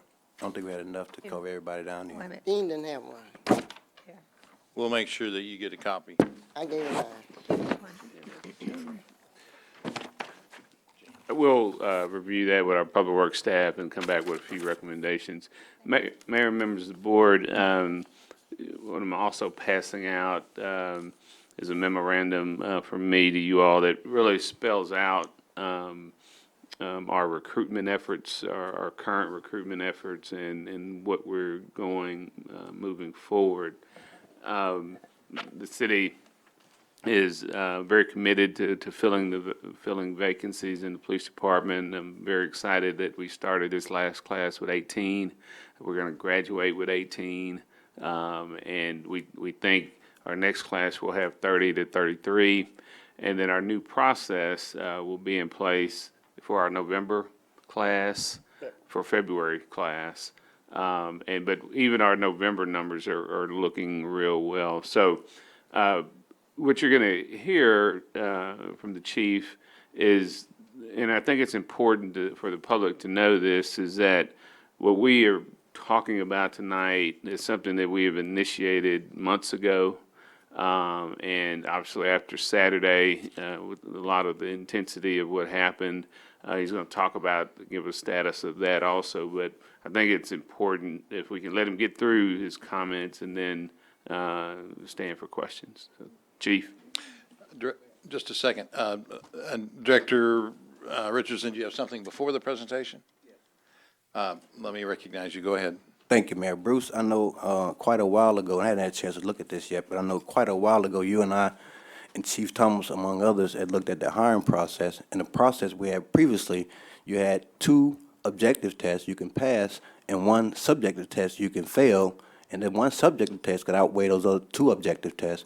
And because of that, we've lost people in our city to other municipalities. We've lost people in our city to armed service. And I think you and I, Chief Thompson, worked on, I think when Chief Buckner came on board, I think you said we were going to work on that. So has that been addressed in this? It has, and we've had multiple updates and presentations on our new testing policy, our procedures, and yes, that has been changed. Thank you, Bruce. But that will go into it, that new testing procedure will be for that February class, Correct, because not the November class. yeah, and we earlier this morning thought it might be November, but once they initiate the process, we can't change the rules, and we had already initiated the process for November. So Chief Buckner.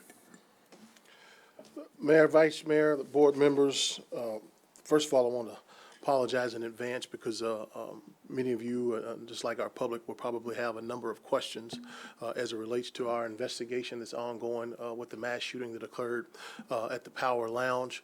Obviously, we still have a active, ongoing investigation, so I'm very limited as to how much information I can share when we still have individuals that we believe to be outstanding that are responsible for some of the things that occurred in that location. I can tell you that we still have 5 victims of the total of 28, 25 of which were shot, 3 of which were injured as a result of trying to exit that location. 5 are still in the hospital, 2 of which are in critical condition. The other 3 are in stable condition. We have been circling back around to also try to interview many of our victims for a second time since that initial interview with them, and that's kind of where we are with them. We're also making progress on the case. As you could well imagine, the case is very, very complex when you consider the number of people that were in there and also the type of venue and how the things kind of played out. There was a total of 20 hours used to process that scene alone. So that gives you an idea of how much evidence and information that was taken from that scene that we have to kind of mull through those things to see how they play a piece in this puzzle that we're trying to put back together. We're also running into some of our familiar challenges with these kinds of processes to where people are unwilling or unable to cooperate with police, particularly shooting victims. To be honest with you, we actually receive in our community more support and cooperation from victims and witnesses for homicides than we actually do for shootings. A couple of primary reasons for that is many instances people are afraid of some sort of retaliation. And the other second reason is they plan to do some sort of retaliation themselves, which makes it very, very difficult for us to investigate and also charge individuals responsible for those cases, specifically when you're talking about the individuals who've been the victim of those assaults. Ricky Hampton, who was the rapper in question, has been developed as a person of interest. We continue to try to put the pieces of the puzzle together as it relates to him and members of that entourage. And these are all individuals that we were talking about who were on the stage. He was picked up, it was well documented in our news in Birmingham. It would not have been possible without our federal relationships that we had long before we had this incident. We had these federal existing relationships. ATF, FBI, and the Marshal Service acted very quickly in helping us locate him and then actually apprehending him in Birmingham right before he was getting set to do another performance in their city. He remains in custody, and we were able to get our federal authorities, specifically the ATF, to take his case from the Forest City case, taking that from the state court to now he's actually been federally indicted for that, to now that case will be federal. We're also working with our vice detectives. Many of the things have come up about questions about license and permits for the venue as to whether or not they were operating under the proper umbrella. We're looking into all of those things. That is part of an administrative process. There are a number of things that we will go over with Mr. Carpenter to try to see where we have opportunities for improvement to close some of those gaps. The Power Lounge is not the only location that's actually licensed to do one thing, but they're actually operationally doing something different. But we want to see kind of where these folks are doing these things, close these gaps legally, and then give us kind of an opportunity to be able to do more enforcement as we do that. Last year, we created an emergency response, emergency management unit for the police department. I felt like that an agency our size and a city our size should have someone whose 40-hour-a-week job is to prepare for critical incidents. And we have a unit that does that. There's a lieutenant, there's a sergeant, and that's their 40-hour-a-week job. Part of the incident for this, which is obviously certainly unfortunate and an anomaly that occurred in our community, is we're conducting an after-action report because we want to take a look at ourselves in the police department from the standpoint of our policies, our training, the equipment, our communication, our response. Did we do everything that we're supposed to do? What opportunities do we have to improve? And you all will receive a copy of that report so that we can identify where we have gaps as an agency and how we can close those gaps. The Power Lounge itself obviously I said that was an anomaly in our city, but violent crime has certainly been spiking in our city. We're all well aware of that, and I want to talk to you about some of the things that we've had in play long before that incident happened and that are still currently ongoing. First of all, when you talk about the 7-year-old young man that was the unintended target of a shooting here in our city, there were 3 suspects that were identified. In that case, all 3 of those individuals are now in custody. So we're very happy about that. One of the things that I think it's important to note that our community, to where we feel like we certainly have some traction and some connection with the community, there was also another individual that was wanted for multiple shootings in our cities. 2 of those individuals were turned in and brought to the station by their mothers. So I think that myself included, we have to be careful about broad brushing families and parents and stuff, because there are many mothers and grandmothers who are literally crying themselves to sleep every night over these kids who just happen to be hard-headed and not want to do what the families asked them to do. But we would not have these 2 individuals in custody had their mom not brought them to the station to turn themselves in. So I think it certainly needs to be publicly known about that. Also, our VCATS units, we have 2 VCATS units. We recently added a second one. They work kind of opposite shifts of one another. VCATS is the acronym for Violent Crime Apprehension Team. Their responsibility, we have a day shift, and then there's an evening shift. So we're covered from 9 a.m. Until 11 p.m. At night in our city. And then our hours will vary depending upon some of the issues that we're having in the community. We may have them out for special circumstances to do other things. But to date, just for 2017, there have been 452 individuals that have been arrested by those 2 units, 853 felony charges as a result of those arrests, 593 misdemeanor charges, and there's also been 76 weapons that we've seized off of these individuals, a number of them who are convicted felons who are prohibited from having a weapon. In many of those cases, we've also passed on to our federal partners to have those individuals indicted federally. We've also recovered 29 stolen vehicles. We have a strong relationship with our state and federal partners to help us with that. And one of the other state locals agencies that we have is our probation and parole. So we have absconders who are not doing what they're supposed to do on probation and parole. So we're working with them to go and pick up these individuals because at many times they're causing problems in our community. And if we can get them back caught for some of the things that they're doing, they're very quickly put back into prison. At least in theory, that's the way it's supposed to work. But obviously we're frustrated sometimes as that needle doesn't move fast enough. But we're working in concert with our probation and parole partners to pick up these individuals when they've been identified as a problem person, and also work with them sometimes when we have individuals that we're looking for to where they may assist us in helping us locate those individuals. The other thing is that I've been reaching out here within the past 72 hours or so to our local, state, and federal authorities to see how we can maybe kind of centralize the resources that we have to maybe add an additional layer to we already own every federal task force that exists in our state, and we have our 2 VCATS units. But we're also noticing that some of the issues that we're having in North Little Rock or Little Rock or in the county or as far away as Conway, some of these players are running through all of our respective cities.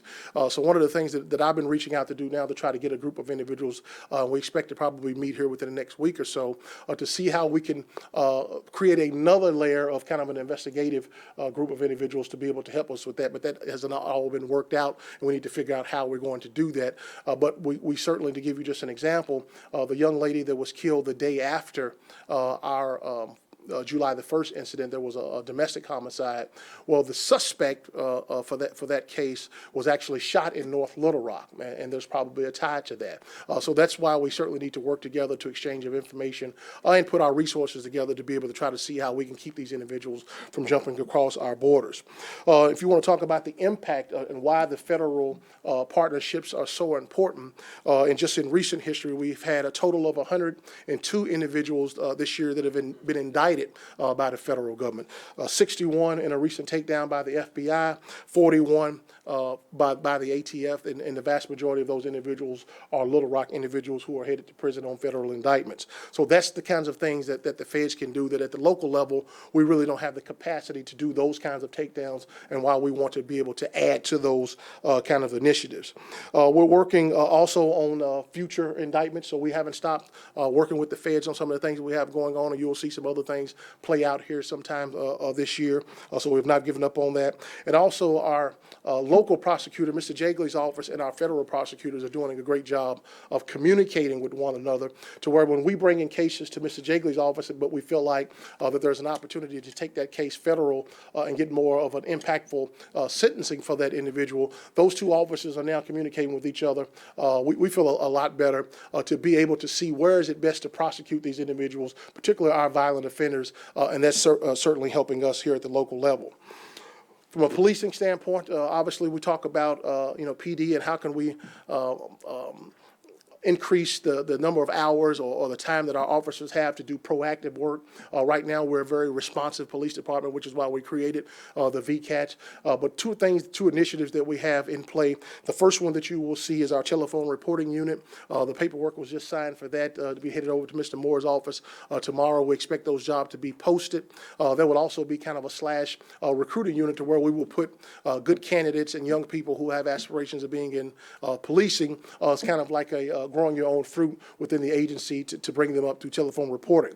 One of the things that I will respectfully ask you all to do for us when we get ready to roll that out is we will need some kind of modification in the types of things that police respond to. For example, if you have your son or daughter and they left their $50 bicycle laying out in the front yard, some of those kinds of things, we don't think that you need a police officer for that.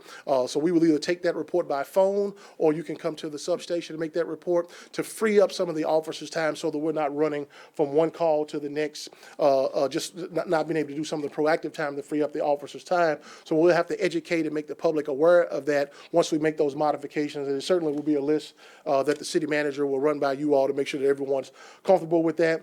And then, of course, you're always going to have some individuals that may be a senior, or you may be someone who has some kind of issue where they just demand to speak to the police department, and you always need to have the flexibility to be able to respond in those cases, although it would be a lower priority call for us to respond to.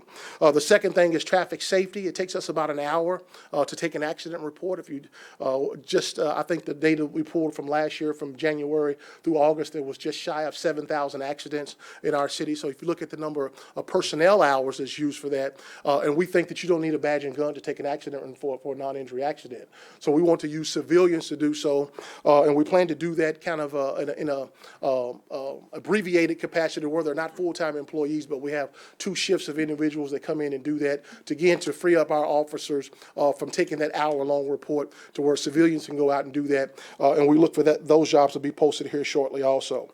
Mr. Moore talked about we have close to high 60s, maybe low 70s vacancies right now.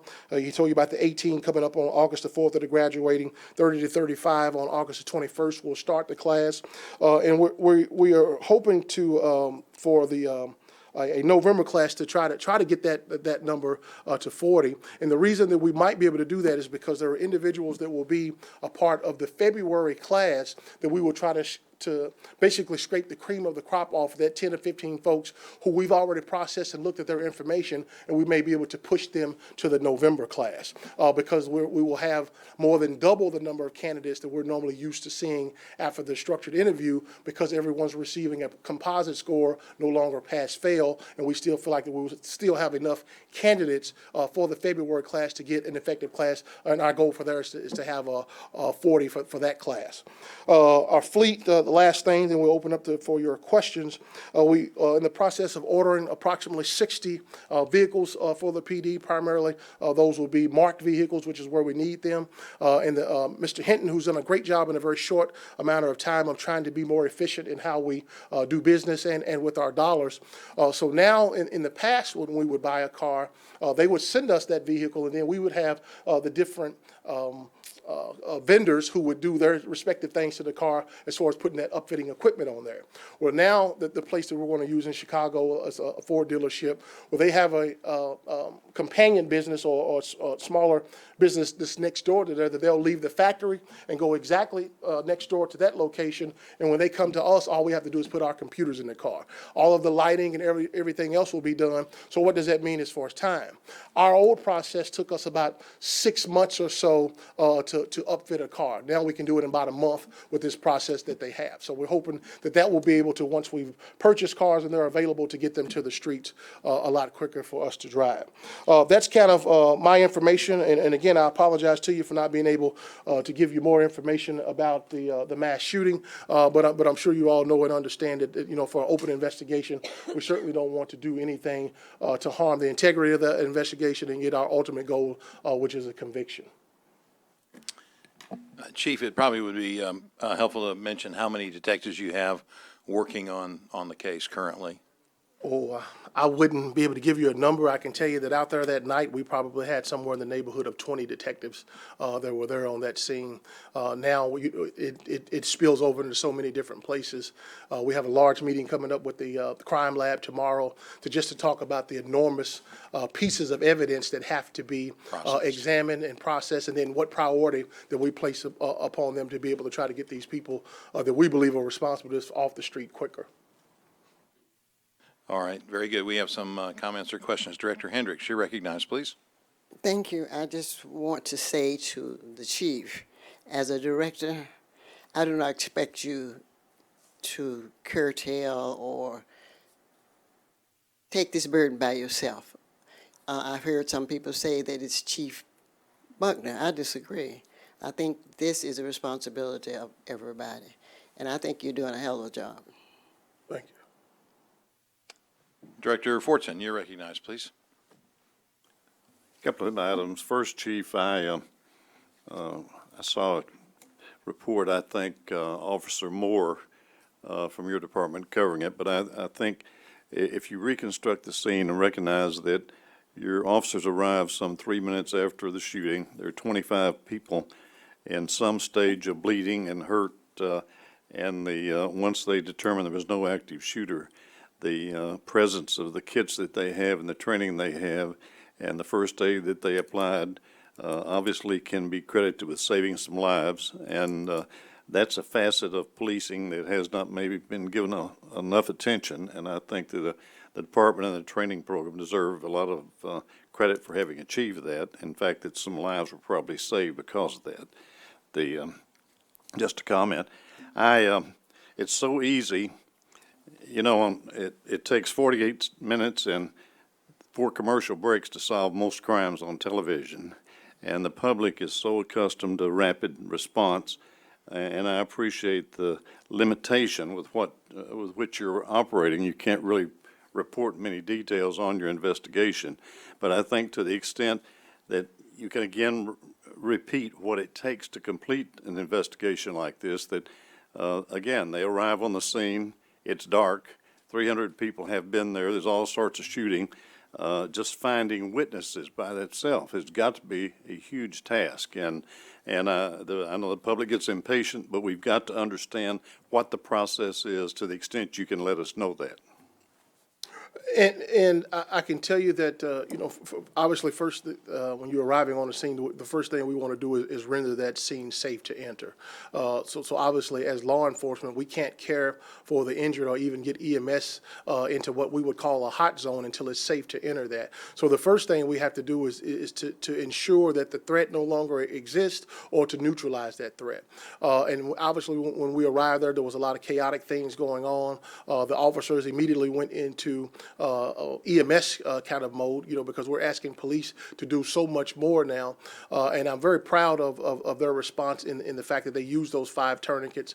And we've used several more before this incident, but they, were not made public. And there was also a chest plate used. But I would also, thank you all for allowing us to push the envelope and to go and do things that maybe that we haven't done before. And I know that sometimes police ordering equipment, sometimes your constituents get upset or question why do the police need those kinds of things. And as I've always told you, I pray to God that we never have to use that equipment, but I certainly want my people prepared if they have to have it. But once we remove all of those individuals who are that need medical attention, then we have to begin to your point, which makes it real difficult for even the victims that we have.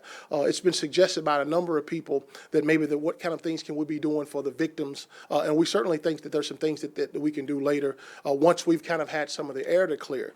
Because in a true active shooter situation, usually when you're talking about mass shootings, you have a foreign individual enter into a room to where everyone is on this side of the aisle of being victims, and then you have that foreign individual who has caused harm. Well, in this case, we have 25 victims, but we could be talking to someone that's a victim today that we later identify that's a shooter tomorrow. So we have to be very, very careful in how we methodically deal with all of the individuals, how we process the amount of evidence that was taken from there, cameras that could have been in the scene around the perimeter. There was a number of, there's probably 10 cell phone footages that for folks who were in there. How do we get copies of those kinds of things? Are we able to enhance some of those things? And then prioritizing, 1,000 pieces of evidence for the crime lab, who's also getting things from other places in the state, and how we do so. But the main thing is to stay focused, because these kinds of things, you get pressure, and it's my job to take that pressure off of them so that they can methodically walk through this case so that we can get convictions. O.J. Simpson was arrested, but he wasn't convicted. We're looking for convictions. And for those of you, I shouldn't have brought the O.J. thing in here because that always is controversial. But my point is, we want a conviction. And so unless we methodically go about doing that, we will harm ourselves in the long picture by doing so. But our detectives, they're tired. There's a lot of stuff that's been going on, but they're very, very good at what they do. And if we weren't able to even identify one of the people of interest as quickly as we did, and then work with our partners to get him in custody that quick, that in itself tells you some of the kind of work that the individual is able to do in kind of a 24, 48-hour window. Quickly, 2 other points. About 18 months ago, we had a continued series of problems in the so-called 5 a.m. clubs. Yes, sir. And after that, with your department, city manager's office, and some of the owners of those clubs, a whole new series of regulations governing those clubs was put into effect. Yes, sir. There may have been problems since then, but it appears to me that the situation that existed before that has been taken care of. Yes, sir. So that makes me ask, do we need to take a look at what our procedures and off-duty security processes are and everything else for the 2 a.m. operators? Maybe there's a gap there that when focusing on the 5 a.m., we didn't look at the earlier bars. Well, you're 1,000% correct. There's a few things that I'm going to ask that we focus on. Obviously, the off-duty issue is, what are we attaching our names to, and how do we better identify what exactly are we working before we get there? The other thing is, to your point about the 2 a.m. clubs, but also these private membership places that are operating as a club inside, but if we try to go in and check these individuals, they'll say that you have to be a member to come in here, but yet they're in there selling alcohol. So there are a number of places that are doing that, but it makes it very difficult when you do it through a membership. So I would ask that we do the same scrutiny, and it's only fair to our tax-paying 5 a.m. clubs that these 2 a.m.s, these private membership locations, and these event locations are held to a high standard, so we can make sure that they're operating on the up and up and being held accountable for their actions. Thank you. Director Hancock, you're next, please. Chief, when you're talking about call takers taking accident reports and other reports, are you going to first look at the retired people that we have? For the telephone reporting? The telephone reporting will primarily be young people, probably 18-ish to 20 and a half or so, because again, it's kind of a slash cadet type of program to where we will be shuffling those people into the police department. Now, why are we doing that? I've been here 3 years, and I think we've had 3 annual residency requirements. So one of the things I'm trying to do is I'm trying to grow my own fruit. If you've grown up in Little Rock, if you've lived here, played here, you're more likely to stay here and work. We have a program right now to one of the biggest feeders from that program will be the Little Rock School District. The Metro, Mr. Moore, the Metro? Metro Votech. VOTEC. The Metro VOTEC has a criminal justice program. When we started working with that program, I think there was roughly 25 or so individuals in that program. We put a full-time police officer there. Now I think it's close to 60 coming back for this fall. So we know that we're going to get kids out of that program who want to be in criminal justice. So it's kind of going to be restricted as to how we go about hiring the program because of that dual component that it will have. Well, I think I take offense to that. Okay. And the reason is lots of senior citizens, when they have a event like that, a wreck or something, they're very upset. Lots of them are elderly and they have a hard time understanding and being understood by young people. And I think assigning 18, 19-year-olds to talk to people who are upset and probably at that time needs more comfort and understanding than a young person might be able to give. So I would like for you to consider that before you put those 18 and 19-year-olds answering, particularly accidents where people might Not for the be upset. accidents, for the telephone reporting. Okay, well, even a theft, somebody take your bicycle, and, that may not be very much to some people, but people on medication or people that are easy upset, that may not be a very good idea. And I wish you'd reconsider that or take it very slowly with maybe some senior people around that could also assist. Understood. Thank you. Director Wyrick, you're recognized, please. Thank you, Mayor. Chief, appreciate your report.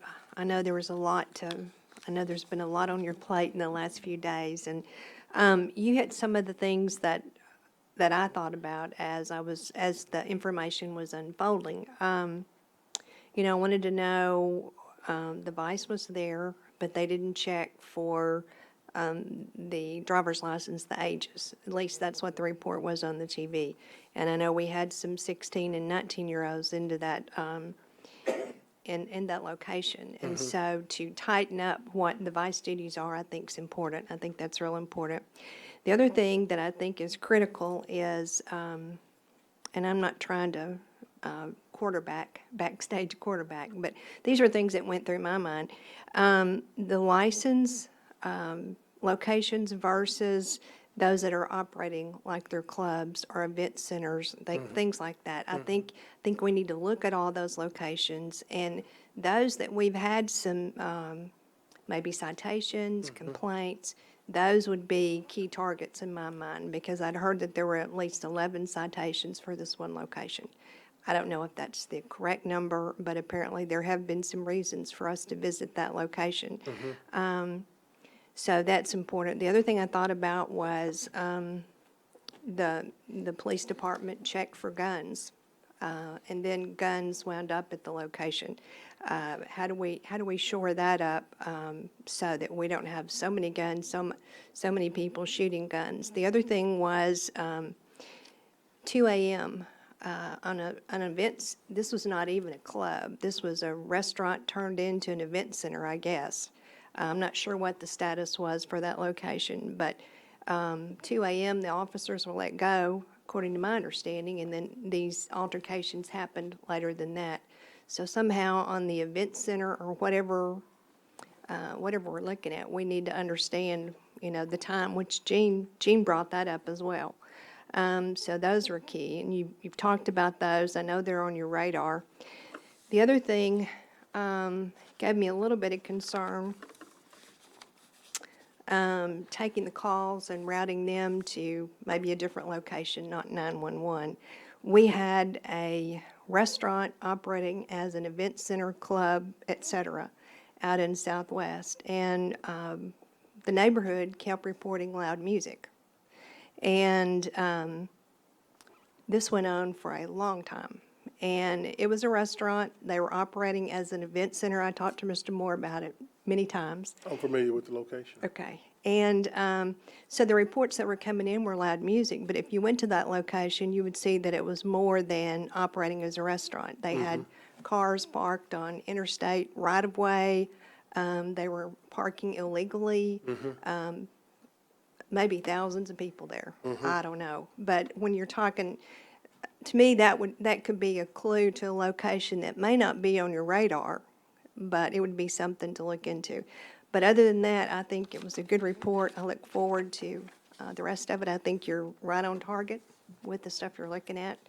And I appreciate the police department. I appreciate you. I appreciate the training that you felt like was so important for our police officers, because I believe that they did save lives. That's the reason we didn't see any lives lost in that location. So I appreciate you. Thank you. Thank you. I'll unpack a couple of the things that you mentioned when you're talking about events, and let's use the Hispanic restaurant that was in the Southwest that was operating pretty much as a club, and how they did their events. When you look at the fine or citation that's given for someone for that violation in comparison to the profit. So if I go in and cite this individual for out of control premises or operating without a license, and they get a $100 fine, but I've made $10,000 in beer sales, I'm going to be in the event business, and I'll take that $100 fine every day. And you're going to continue to see episodes like this happen. You're exactly right. So you need to figure out how to tackle that type of situation. But we're not in control of the fine part. Well, I think that's state. Go ahead, sir. One of the things that after this came up, as you all know, we have the CAP program that I meet with every 2 weeks, and along with Tom's office, and all of the precinct captains are there, and we have a detective assigned to the group. But the one thing I've added as of yesterday when talking to Chief Buckner is I want our point person with ABC to be a part of this team too. I think that's a good idea. I had no clue that this place had 11 violations. That should have raised, that should have Exactly, and that's my been point. raised up. So that new person, they identified him today. He's going to be added to the team. So as we're getting regular updates, he can say, well, we've had the number of violations, and then that also allows me to know. I mean, one of the first calls I made Saturday was to our planning staff, because I knew that this place hadn't come through as a special event center, because we put that in place, there's an ordinance in place. So you do have a lot of these that are operating like special event centers, and when we closed them down, when y'all are made aware of them. So that's a new addition that we're adding that I think will make sure, hopefully that won't happen in the future. And I would think that people that are going to these special event centers would appreciate, the scrutiny, maybe not appreciate it, but would understand why we're looking at them and why we're trying to maintain them better than we have in the past. I think reasonable people, would agree with you. No one wants to be somewhere where you're causing harm. But to one of your last points, when we talked about the individual with the gun, our officers stopped the gentleman that was open carrying. The problem is that's legal in our state. And then the other problem is that... Did they check for his permit? I don't know if they check, that's a part of our active action. Okay. We will see if he could legally own that weapon. But I would believe so. The one individual who was open carrying, I believe he was legal because he was also carrying when the feds, when we stopped Mr. Hampton, yet he was not charged with that in Birmingham. So that's legal. And then the second part of that is if the business owner or establishment allows you to come in with that weapon, you're legal. Even though it defies all of our common sense, but it tells you some of the challenges that we're dealing with, with our state and, some of the And we don't know issues. how many people had guns that were there. See, A lot. yeah, that's what it sounded like to me. Yeah. A lot of guns. Yes. Okay, what else did you have about my comments? Let's see. The officers, as far as when they left, that was their scheduled time. I know They it were scheduled was. to be there from 11 p.m. to 2 a.m. But don't we have a time frame for special event centers? To Or- be honest with you, I don't know the intimate language about that, but if they have a restaurant yeah. license, I think they can be open beyond 2 a.m. Is that correct, Tom? But that's what they were But licensed this was, for. yeah, but this Right. was after 2 a.m. So, I'm thinking that if we've got police officers and they're leaving at 2 a.m., maybe they ought to notify someone that, it's after 2 a.m., I've been discharged, the party's still going. Something to that effect. Understand? We probably need to look at that special events ordinance again and make sure it's tightened up. Director Warwick, we've started that Saturday morning. We're also looking at the ordinance that deals with Class B permits and see if it needs amendments too. Okay. Mr. Carpenter, do you want to comment on that open carry issue that was mentioned? Well, I saw concealed you carry trying is to where make a you comment. have to What? have, concealed carry is where you have to have a license to be able to carry a concealed weapon. Open carry, you don't have to have a license Right. because it's open. Well, I think the question was whether that's legal in the state. Attorney General has said that it is. Open carry is, but concealed is not without a permit. Exactly. Concealed is not without a permit, but the legislature recently allowed concealed carry where alcoholic beverages are served. Right. But they have to have a permit, don't they? Right. They have But to if have 8 hours of training that gets them a permit. Well, that's what the statute says. The problem is that if the owner doesn't care if they have weapons in there, he doesn't have to check for permits. I get that. This was. frustrating. Yeah, it is very frustrating. But, as the information's unfolding, those were things that came across my mind. And my point is that I think you're on target with looking at those because those were the first things I thought about. Thank you. We're certainly probably going to find some things that, from a PD standpoint, that we could have done better or differently. Right, thank you. Okay, we have several directors who wish to comment. Director Richardson, you're next, please. Yes, thank you, Mayor. Chief, thank you for your report. I have a couple of questions around our success rate on some of these issues and a couple others I want to bring to your attention. You made reference to the number of indictments we have with respect to ATF and FBI. Yes, sir. What is our success rate on those indictments, our arrest rate on success? Do we have a successful arrest rate on those? And if so, what's that percentage? I wouldn't be able to tell you what the percentage is, but I can tell you for indictments in the federal system, it's going to be very high. Okay. When the feds come to get you and knock on your door, the case is already over with and you're done and you don't even know you're done.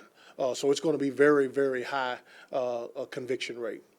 Thank you, Chief. One other question. You made reference, and I'm so glad you did, to address an insulting stereotype about the young people comes from these community, and the notion that this young woman turned her kids in. Two, and that really addresses the insulting stereotypes of the parents of the young folks.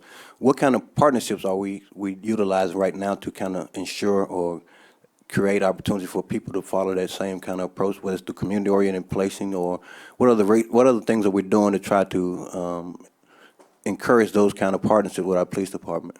I think that it starts with trust, which is the acronym that we use for our mission statement, which is, don't quote me on the, trust is teamwork, respect, understanding, service, and transparency. The first thing that when you talk about family, because one of the individuals actually turned their child over to in kind of co-working with a city employee. So the trust has to be there. Absolutely. And when people give you their kids, they have to know that you're not going to harm them. So when you look at this, last year we had 80 kids in our youth live-in camp. This year we had I think 100 or so. So we increased that because of some of the donations that we've gotten for folks to help us. So people have to know that you come and you work from a good place. And I think those are like any other relationship. It's based upon deposits and withdrawals. When we do things that are outside our value system or below the standards of what people expect of us, that's a withdrawal on our account. When we do the good things that people expect police to do, you treat people with dignity and respect, even if they are a shooter on the case, those are the kinds of things that give you a deposit in the community. So I think, when you look at our OK program, when you look at our GEMS program, both mentoring programs for both male and female, the fact that we have 21 police officers in the school systems interacting with our young people. If you look on our social media, there's a number of different opportunities. We recently had one with a sweet treat with the cops where we had these little slushy things with kids. So anytime you can have constructive contact with the public, specifically youth, that doesn't involve any kind of enforcement, that's how you build goodwill in the community. And you will continue to have people who, when they're seeing us crying out to say, hey, someone is responsible for these heinous things, and people feel forward or comfortable either through an individual or directly working with us to bring those individuals forward. Because I think that all of us realize that obviously we're frustrated, leadership, but the community's frustrated. Yes, sir. Because they're living there. A couple of other questions. I know Director Forston's reference to the 5 a.m. club closing time. I think about a couple of years ago, Gene, I think you and Brad and Democrat Gazette reporter actually did a tour to look at extending the hours of some clubs that were closing at 2 a.m. I don't know if we took in consideration those factors, the security factors, when we made that recommendation to extend the closing hours to a couple others at 5 a.m. But I know you guys did a long process to go and visit some clubs and spend some time with the Democrat Gazette reporter and came back with a recommendation for approving that extension process for a couple of clubs that were considering that. And I don't know if that came into the process or not. And if so, I'd like to have that information if you don't mind. And I'm still not through. Go ahead, Director Fortson. You can answer that question. Without please. going through the entire litany, Director Richardson, working with the chief's office and others, this board passed an ordinance that changed requirements for lighting at parking lots, requirements for security, the entire process to more effectively police those organizations. And I think the chief would agree it seems to have worked in that instance. I'd agree with you strongly, Director Fortson. I will tell you that our 5 a.m. clubs, they cause us no issues. And one of the reasons is because of those restrictions that if you're having a location that's out of control, we can come in and say, okay, 6 police officers is not getting it, you need to hire 12. So you either do a better job of controlling your own premise, or we're going to force you to do some other things in order for you to remain open. And so they get that, and they do a great job. We have great communication with them. We don't have any challenges with them when we're trying to check them out. So by and large, you're always going to have bumps and bruises because you get some knuckleheads who are in there who are intoxicated or whatever. But our 5 a.m. clubs do a great job of working with us to help us help them with their establishments. And I think during that process, Tom or Gene, you guys can clear me up if I'm wrong. During that process, we extended the closing time for at least 3 or 4 clubs, I believe, because some of the clubs we were considering they were 2 a.m. clubs, but I think that's some of the information we use for you guys to make those recommendations. Tom, you can give us this information, make sure we're clear on that. And one other thing, Chief, we have 29 homicides to date, is that correct? Yes, sir. What's our completion rate? How many have we solved? I think it's somewhere in the 40-ish, 50-ish range or so. I'm not sure on the clearance. I can get that for you. Okay. I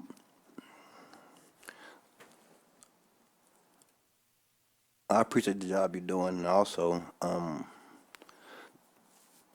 with respect to issues that are brought to me by my constituents in my ward, I normally, by giving them to our liaison and putting my board request summary, you guys have done an excellent job in terms of addressing those issues.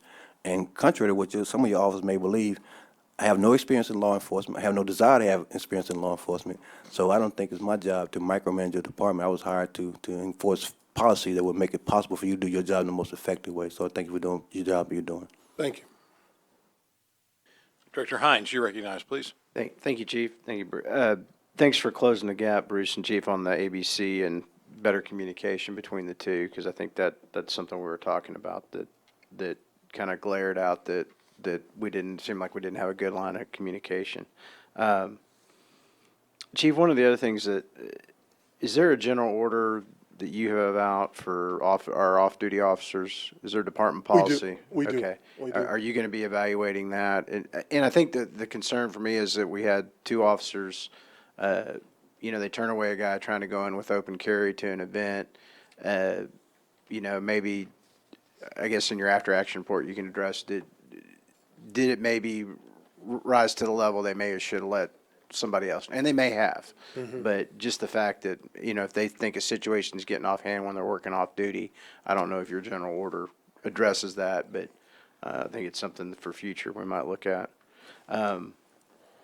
One of the things I was glad to hear you call it by name at the press conferences, the gang-related and gang activity. Yes, sir. There was an article in the paper that we've got, and even though it's family relations, to me, if it walks, talks, and acts like a gang, it's a gang, regardless of family affiliation. And so are there any plans to try, I mean, are we changing tactics when we're addressing, it seems like the gang issue's gone more asymmetric than it used to be. And I know Director Richardson's talked about it's not running along the lines of the Bloods and the Crips. It's more along family lines, but there's still some gang affiliation at some point that they're still behaving in that manner. So are there any new tactics on dealing with that more asymmetric gang issue that we're dealing with now? It seems like that's where our disconnect is trying to plug in.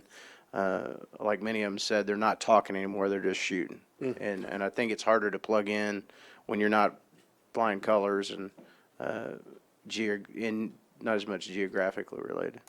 Well, their common bond and conflict now is our finances.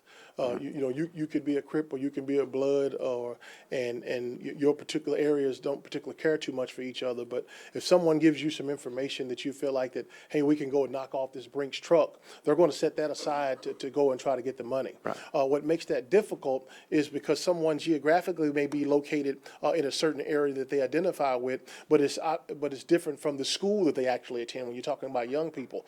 So that's some of the things that we're having to deal with. So when you talk about how do we deal with that, number one, from an intelligence standpoint, and then how do you put technology in some of those things? And I won't go elaborate on how we use technology to do some of those things, but we had to kind of broaden, to your point, in how we, number one, identify the individuals, and then once we identify them, how do we kind of go spear fishing with those individuals for the crimes that they're responsible for? But all of that starts with intelligence.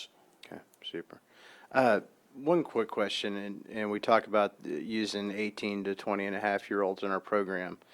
It strikes me as odd that at 18 you can enlist in armed services and can find yourself before you're 19 on the front lines in either Afghanistan or Iraq, fighting terrorists and the war on terror.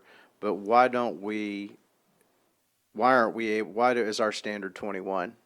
As far as hiring? As far as hiring. That's a state standard. State standard. Yes, Okay. and most states have that, they Okay. set the qualification for All that. right. I was just, it just struck me as odd that we can basically equip, soldiers to go over when they're 18, but we're not hiring them at 21, and some of them may be coming out of the service younger than 21 that would be And I good think there are candidates. intelligent arguments that would support what you're saying.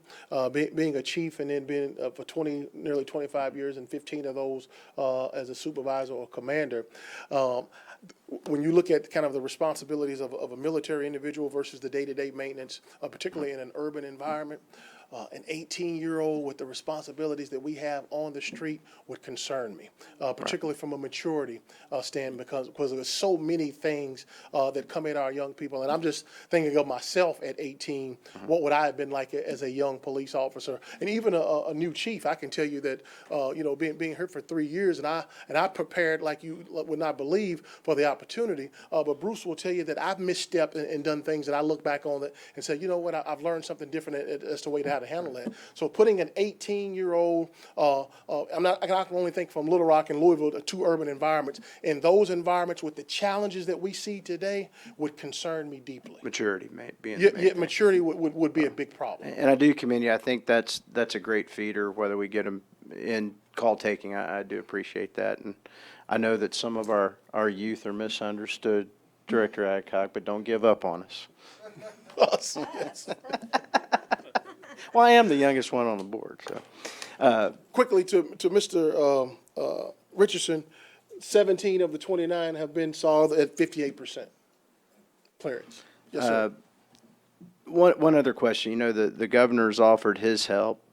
Does it make sense for us to ask for some state police assistance in our patrols, maybe in our lower crime areas, so we can pull our regular duty into some of the more higher crime areas. Does that make sense? Is that something we're looking at or considering? I think that you always should embrace working with each other, particularly when you have common goals. I would probably shy away from or respectfully push back against state police direct contact and patrolling our streets because I think that there are some variables and differences in rural communities versus urban communities that we would probably feel most comfortable that Little Rock police are having day-to-day contact. But I think from an investigative standpoint, and then from kind of a task force or kind of a cohort, a group working together, I think that those are great opportunities for state, federal, and local to work together. Super.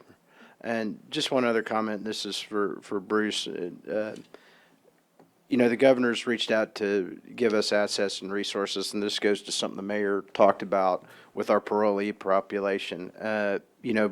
Tom has told us that the parolee regulation and monitoring is the purview of the state, and I would put a serious request to let Pulaski County be the test market for parolees getting ankle bracelets and 24-hour monitoring. I think you'd have a twofold effect that we might not be as attractive for most parolees if they knew they were coming to Pulaski County, that they get an ankle bracelet while they're on parole.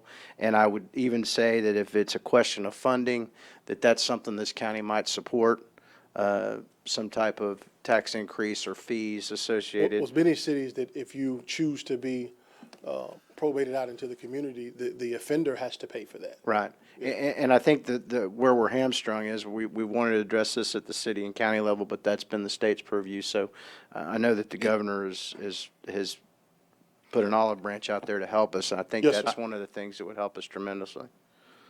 As many of you know, I've advocated greatly the increased use of electronic monitoring and technology, and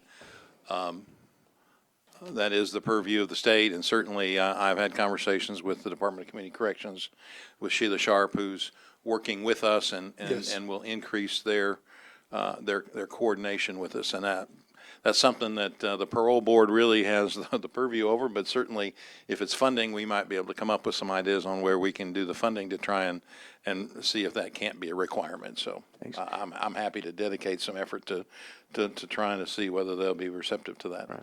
And Chief, I just want to say one other thing.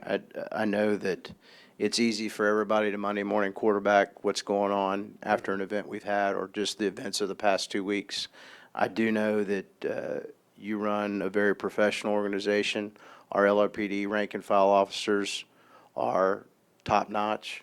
I tell everyone when I meet them, I appreciate the job they do, and you guys continue. And I know that, and I tell everybody it's tough because police work most times is very reactive, but you guys are very good at getting your people once you hone in on them. And I know that we'll have resolution on this shooting at the club.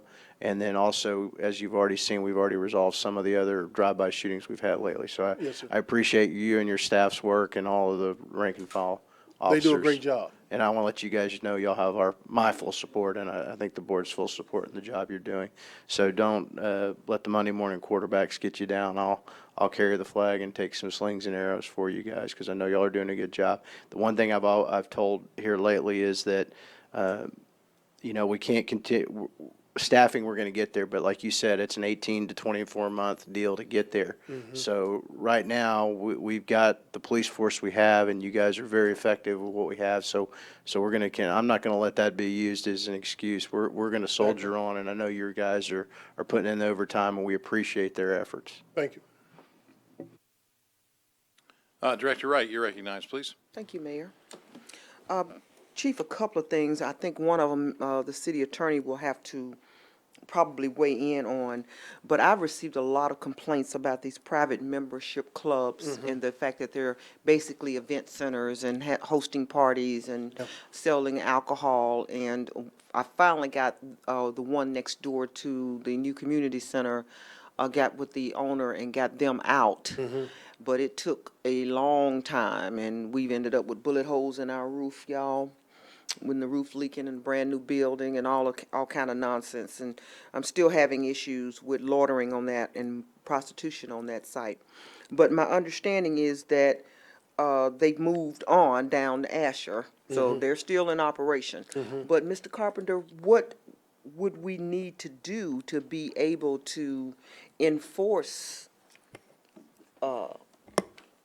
anything to prohibit this?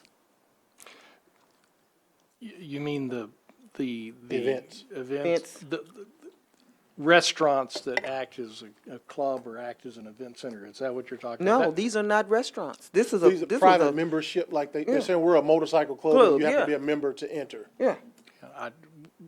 That's all a part of what we're looking at right now. Okay, so you researching it? Yes, ma'am. Okay, I surely appreciate some information because I've heard, I think at one point I turned in Mr. Moore about 10 complaints I'd gotten about It's a different major sites. problem. It is. Yeah, that was just in my ward, 10 different sites, so that these parties were popping up. Okay, and the next question I have is on this assistance by the governor's office. I'm appreciative of any help that we can get, but I'm especially concerned with these parolees because it's my understanding that I have a great many of them. And I want people to come back into the community, but I also want to protect the community. So I'm hoping, I don't know what the coordinated effort will be. Mayor, you had said something about maybe the parole officers having more leeway than our officers when they go to homes where these people are. Hopefully, all that could play a role in making sure that we deal with some of these issues that we're having in our neighborhoods. So whatever. Chief mentioned greater communication, a cohort of people in law enforcement and allied roles, professional roles like that. But what does So- that mean? Really mean? Well, it's gonna- one, to hope for stricter kind of supervision of particularly violent offenders, and then when they do offend, to send them back to prison. Don't allow them to do 5 or 6 other things before we send them back. Now, all of that's easy to say, but when you're talking about prison space and jail space and those kinds of things, all of that becomes very complicated. Well, hopefully the governor's assistance will help us with that. Mr. Moore, I had mentioned to you that back in March, I had developed I was looking forward to the summer and knowing baseball season was getting ready to start and some of the issues that we have with people and their over-aggressive behavior. I developed a Ward 6 or West Central Little Rock Youth Edition community policing proposal that I sent to you, the chief, and Captain Robertson. I met with Captain Robertson twice about it, and I understand that you all are short-staffed, but I did not really see anything in it that got implemented. I'd like for you to take a look at it again and see if there's any ideas that we can use from that.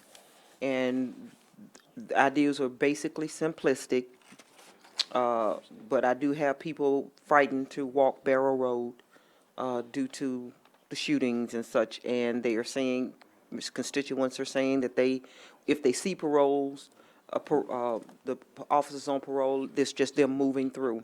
It's not any type of interaction and so forth. And, we have the new community center. I had asked that they come through, stop, go into the center, talk to people, and then leave. And then at least people can say, well, they are on parole, or on patrol, rather.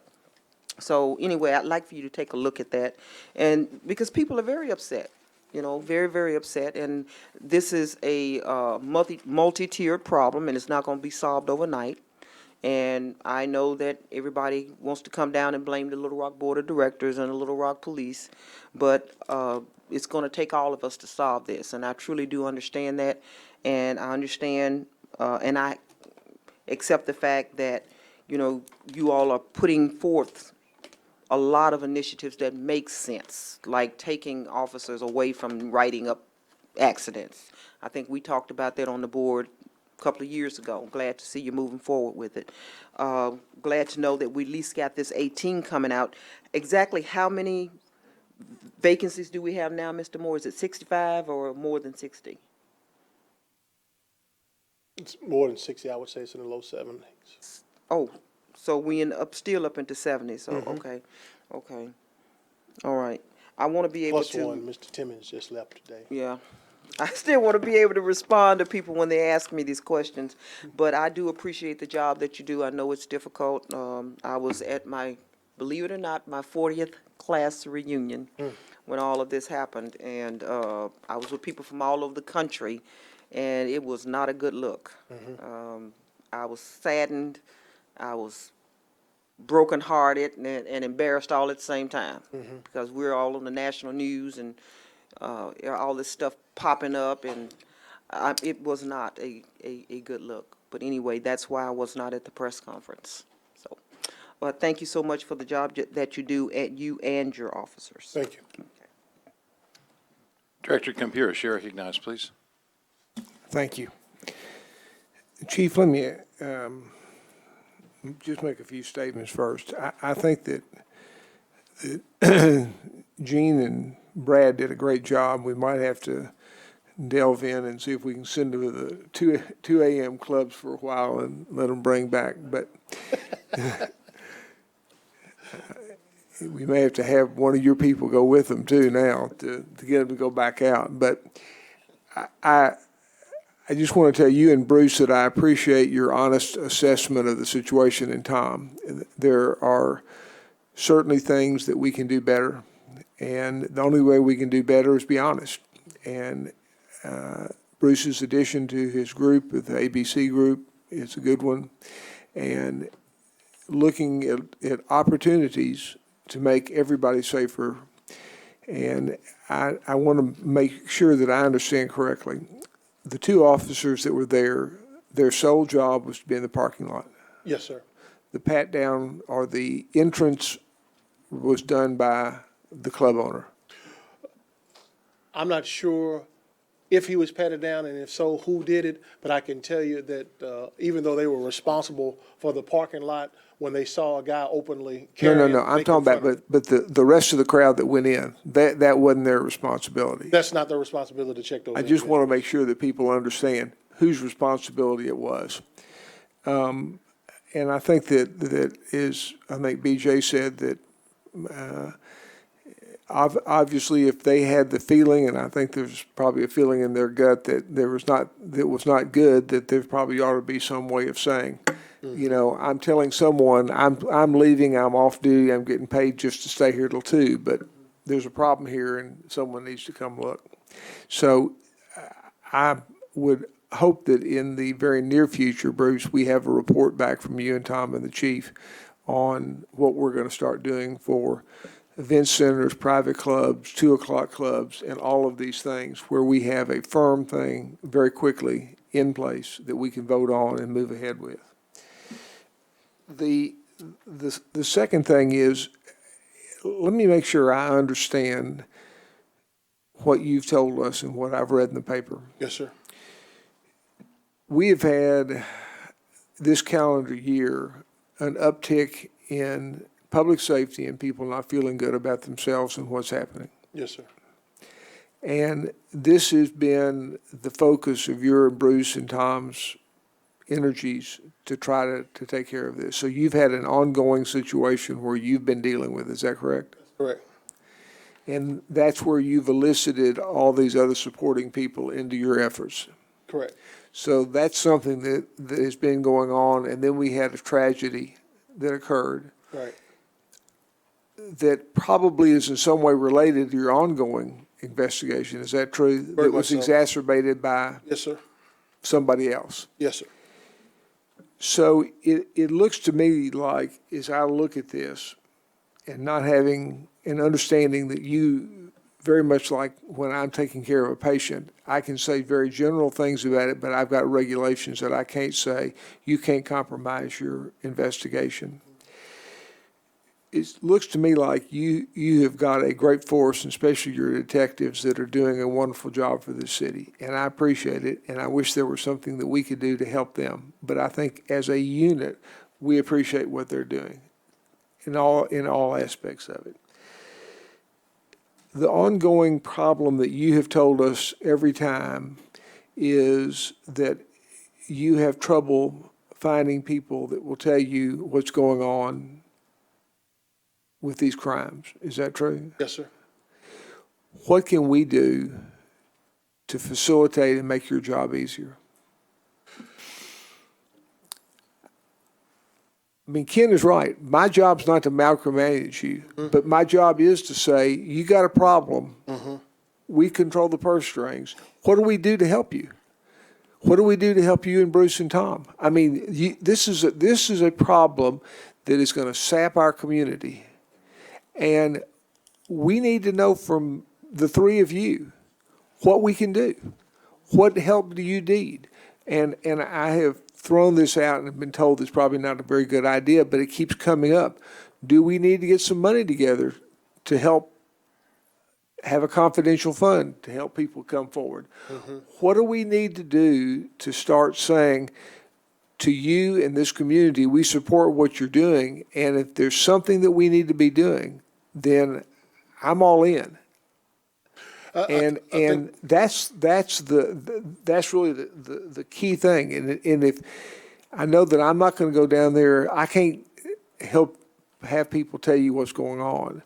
But if there's something that the three of y'all can think of that we can do, tell us. And I don't think there's anybody on here that's going to say, no, we're not going to do it. Yes, sir. But that would be my, is quickly get something that we can look at these other clubs. But y'all think about what else that we can do as a board to bring back to help y'all facilitate this. And I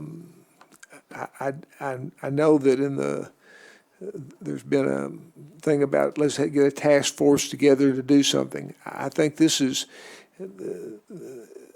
there's a fire and we need to put it out. We don't need to figure out how we prevent fires every day. We need to have action now that we're doing. So I think we're going to look to you, at least I'm going to look to y'all on how we address this, how we get you more whatever to help take care of this problem, because I think people have to understand that this is something you've been working on for this calendar year. And this has just made it more apparent in people's minds. And as Doris said, people around the United States now think this is, that we haven't been doing anything for 6 or 8 months, which is not true. And that's the real problem. Thank you. And that's, to underscore that issue, that's very correct. I mean, the violent crime apprehension team, I mean, the numbers that you mentioned are pretty phenomenal when you talk about 452 people that have been arrested since it was begun in February of this year. I mean, that is a significant number, Director Compeers. And the fact that 852 felonies, I can only imagine how my old colleague Larry Jegley feels about the number of the number of case files that are going to be coming over as it relates to that. So, and one thing that has been unfortunately obscured in the sense of what we're trying to do in the streets, and it's certainly not to say that that we found success in this, because we still have to work very, very hard in terms of the people that we've got in the streets trying to give us information. But the month of June went without a homicide, which is to have any month that goes without a homicide is a pretty unique thing. Particular summer month. Yeah, particularly in the summer months, yes. So anyway, thank you. And of course, as you know, I know how hard everybody's working on it, not just in the police department, but offering ideas and thoughts and comments about what we can do as well. Director Richardson, you are on the list next.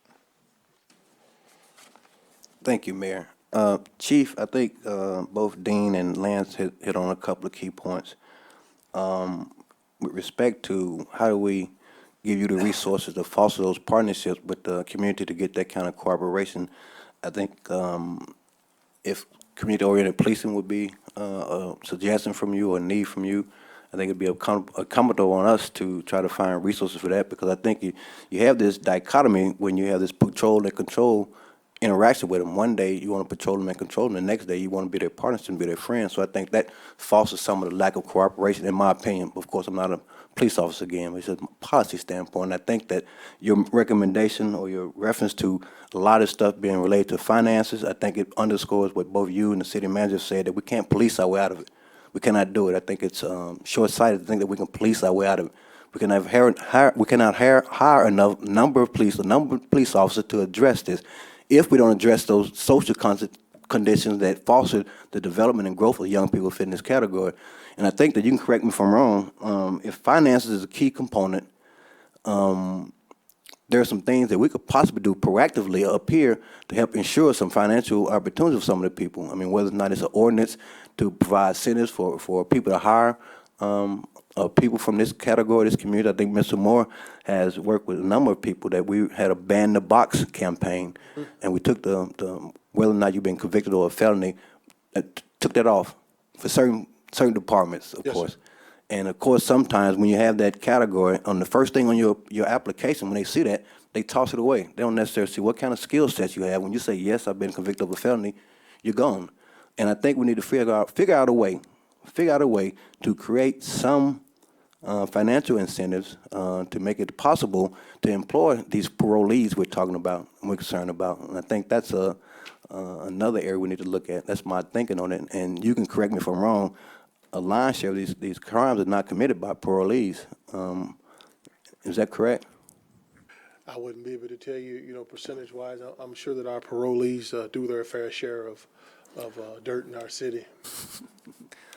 I agree with you on that, but as that may be a mechanism to provide incentives to engage them rather than an enforcement standpoint. I think that we're short-sighted when some of the things we look at is just enforcement only, and I think that puts us in a real limited ability to try to address what's happening in our community.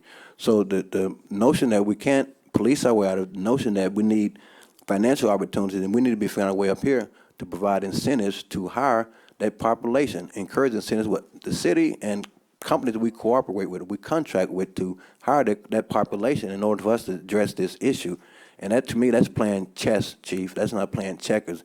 And unfortunately, what we end up doing sometimes is playing checkers. We react rather than being proactive. And I think Lance made reference to that we react. We're not proactive. And I think that puts us in a situation that we get in sometimes. And no reflection on you and what you're doing in your department. I think that part of that needs to come from the policies, not micromanaging up here, the policies up here to help address that, whether or not it's employment opportunities or ban the box opportunities, Bruce, or whatever opportunities we need to guarantee some kind of employment incentives for this category, disconnected adults and youth, ex-felons, to get them off the streets, to get them involved and engaged in positive activity. And back to you, Lance, you made a good point about these things are not necessarily gang-related, even though they're trying to say that they're trying to connect one family to this recent rash and stuff, and I think that's unfair to the family, and it puts the whole family into danger. And I think one of the mothers of the young man's house has already been shot up twice, if I'm remembering correctly, and you can attest to this as well as other folks can. We now have partnerships, financial partnerships with Bloods and Crips. 30 years ago, that couldn't have happened. It could not have happened. We have right now partnerships with Bloods and Crips. They're partnering with each other for financial incentives. So I think that's something we need to address, it, how we couch it, how we frame it. We can't just say it's gang, it's gang, it's gang. That's not the case. Now, what these activities sometimes devolve into gang activity or devolve into members of conflicts with people within various gangs, but it's not the gang involvement is not the source of the conflict. It's not based on red or blue, Crips or Blood. I mean, and I think you're fully aware of that. I don't have to tell you that some of you already know. Yes, sir. I think that, you and Director Compeers and Mr. Hines, and I think we're all saying the same thing. We probably have 5 or 6 different routes to get to the same destination. But I agree that if you look at a spoke ram tire, the police is only one spoke. I think that some of the socioeconomic issues that you're talking about, that has to be a spoke. But I think that one thing that we all agree on is that we have to put the brakes on the violence. And that has to be something that's immediately a part of our energy. Director Hendricks, you're recognized, please.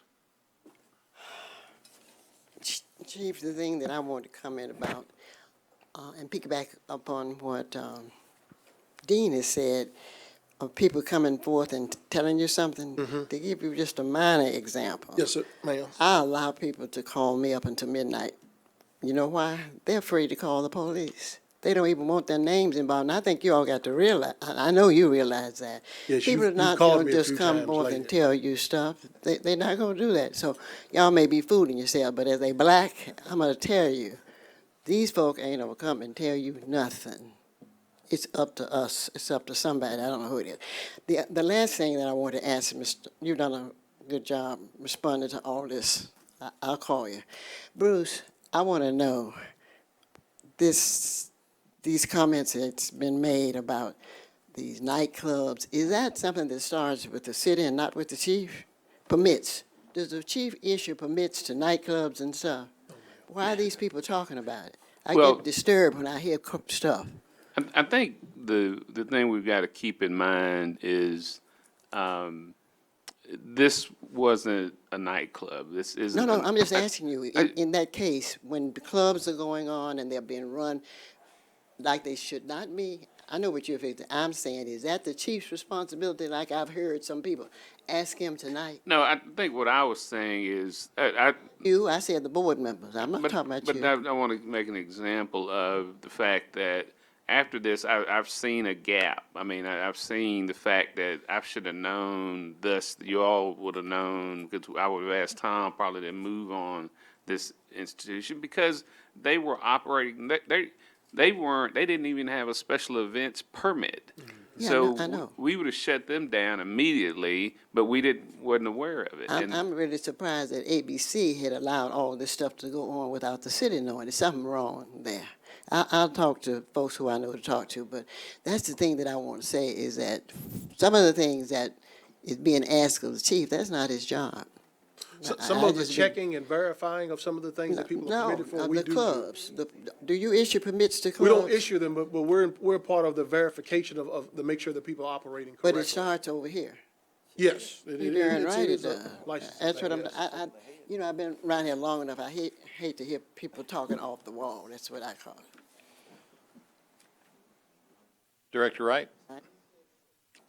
Mr. Moore, I submitted a proposal earlier, I think I did this in May, to hire 30 additional youth for the summer. And I hear my colleagues talking about money and resources. I'm going to ask you to revisit that.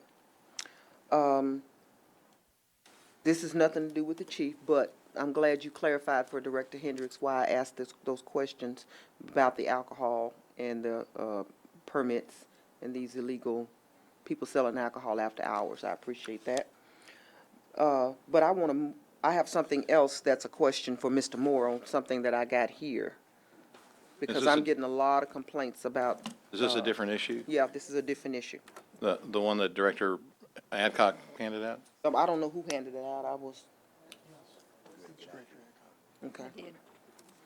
Because I have, my Well- constituents are bombarding me with these We're questions. still on the chief's topics, and then we'll take other comments after that, if that's all right, Director Wright. But I would like Mr. Moore to revisit my request. Vice Mayor Webb, you're recognized, please. Thank you, Mr. Mayor, and thank you, Chief, for the Thank you. presentation. As others have said, certainly support you and the police, and I guess it was Director Compuros who mentioned, what can we do to help you, and please ma'am. be letting us know. I wanted to ask you one question. We've talked about the VCAT and the 452 people arrested. Yes, ma'am. 800 felonies. Can you tell me where those units are operating mostly? Mostly, we spend the majority of our time in the 12th Street corridor in District 53 and 54. That's where VCATS is now. The other VCATS unit that operates during the day, they spend a lot of time there too, but they also move around a little bit more. But ground zero for us for the violent crime is in that 50s kind of district. So a lot of if I were to show you the dots of their activity, it's going to be in that corridor, the 50s and then on over to 62 and 64 in Ms. Wright's district. Okay. So if like earlier tonight, somebody mentioned that we're not in that corridor, then that's just really not an accurate statement. It's not, but it also goes to show you the number of challenges that are in that area. Because if I can show you, to your point, what we've done and where we've done it, and the fact that we still have challenges there, that would be very eye-opening to you. Okay, thank you. Chief, you mentioned Both. You mentioned the two shifts, and I just want to make sure I was clear on that. So is there a night shift and a day shift on the VCAT? That's correct. The primary VCATS unit that was started at the beginning of the year, end of last year, primarily works our evening hours, and they're kind of the meat and potatoes group. Right. And then the second group that we created after coming and having our meeting here and needing to do more to try to help, they primarily do the day shift hours because they're kind of a makeshift group that we take groups who have a primary responsibility somewhere else, but they have to give up 8 hours of their 40-hour week to be a part of this team that goes out on a weekly basis. I see. Okay, thank you. I want the board to know that obviously a terrible tragedy. Thank God nobody was killed. Truly a miracle, but this is something that is happening in urban areas and cities around the country, and there's an increase, an uptick in violent crime, driven a lot by what was talked about in terms of money and drugs. We're seeing that in other places. After this happened, the mayor of New Orleans reached out to me. I've talked with him today again about how they're working on some of these issues, and we have a telephone conference tomorrow to talk about some of the experiences they have had and how to deal with these issues. There's as you mentioned, Chief, the immediate issue of stop the violence, but the longer term issues are the issues that we have been working on in a variety of ways. And I don't, the messaging that we have now used to be through television and newspaper. We have so many different ways to message out now about what's happening that oftentimes it gets diffused and people don't know what we're doing. So along with our staff, I'm working on trying to put together all of the various pieces, the pillars that we have, both law enforcement-wise and prevention-wise, education-wise, so that we can let the public know that this is something that didn't just start because of this crisis and this tragedy. Yes, sir. It's things that have been worked on for a long, long time. Mayor Boston reached out. Your old boss, Greg Fisher, they're called going me through it right now, from too. Mayor of Louisville. They're having a big increase and uptick, the same kind of situation we've got. So and that's not to minimize at all the seriousness of what's happened, but to let people know that we are dedicated to trying to figure out what we can do to change the course and direction. Thank you. So, thank you, Chief. Thank you. Okay, that concludes all of the information for this evening. There's a motion to adjourn. Is there a second? Let me ask Director Computers to hold on that for just a moment. Director Computers was first. No, I guess one thing I want to just ask Bruce to do. Go ahead. Bruce, on the 3M mining issue, I had somebody from the airport call me concerned that if they did mine, it would be within 500 feet of the runway. And they were worried that it was one of the retired people had from the board, and that they didn't know if the airport commission knew that we're looking at something that was going to be mining that close to runways. And actually, it's in the flight path for the Falcon Jet 1836 runway, so it is a very important issue. I don't know that the airport officials knew about it. I just want you to, that was the issue I wanted to bring up. I'm worried about doing that. Director Hendricks, you recognize, please. All of us had this letter, and Mr. Moore, I guess you would have to respond to the South End Neighborhood Association wanting to come before the board again. So the mayor, would you have to let Mr. Moore know if this could happen, or is that? I think there's a special meeting that they've asked No, they for want us to to come back attend. here and do a video.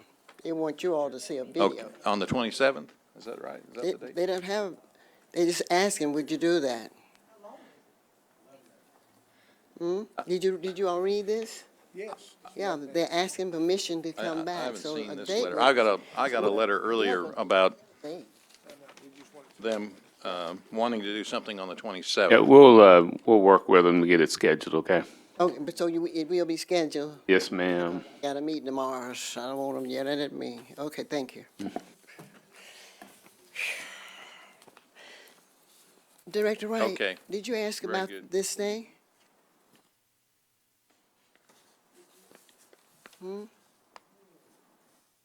Director Hendricks, did you have anything else? No, what is this all about? About the dump trucks or whatever?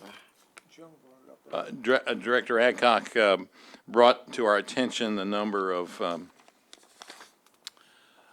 pickups that are necessary for the knuckle boom truck, which has to do with our solid waste. And My question is, who did this, figured and decided what it would cost? Who did this? Who? Or Bruce, is Director Adcock the finance man? let's keep Oh, that can be, that now listen. a request was made. A request was made to find out how many pickup addresses there I were. can say what I please. Well, Freedom of you know, speech. civility starts with this board. I know it And does. civility You to don't each act other like it. You don't is act very, like it. very important, and I'm people watch serious. this I'm and serious. surprise them. They're very, very surprised and oftentimes disappointed at the lack of civility at times. Not really, not in And my so community. I think it really, when we talk about the issues in our community, I think it's important that we understand that respect and civility Okay, can I are things finish? that we can do, which mean that we can disagree with one another, but we don't have to be disagreeable. I wasn't disagreeing. That's you making that comment. Mr. Moore, can you tell me about this? Director Hendricks, I got it at the same time everybody else did. I think there's been a review. I think they mentioned it earlier in the meeting for asking me to look at it and come back with some thoughts, and that's what I'm going to do. All right. Director Wyrick, you're recognized, please. Mr. Moore, I've been to the ABC a number of times, and it's been in protest of things that the neighborhood's been concerned about. The Vice Squad is very good about sending us notification, and typically if it's a restaurant that's already had a liquor permit, I don't pay any attention to them. But what role would this person from the ABC play in your team? Will they help us with will they help us with the locations that are not agreeable to neighborhoods? I'm sure there's been others that have been to the ABC. They never turn anything down. They always pass.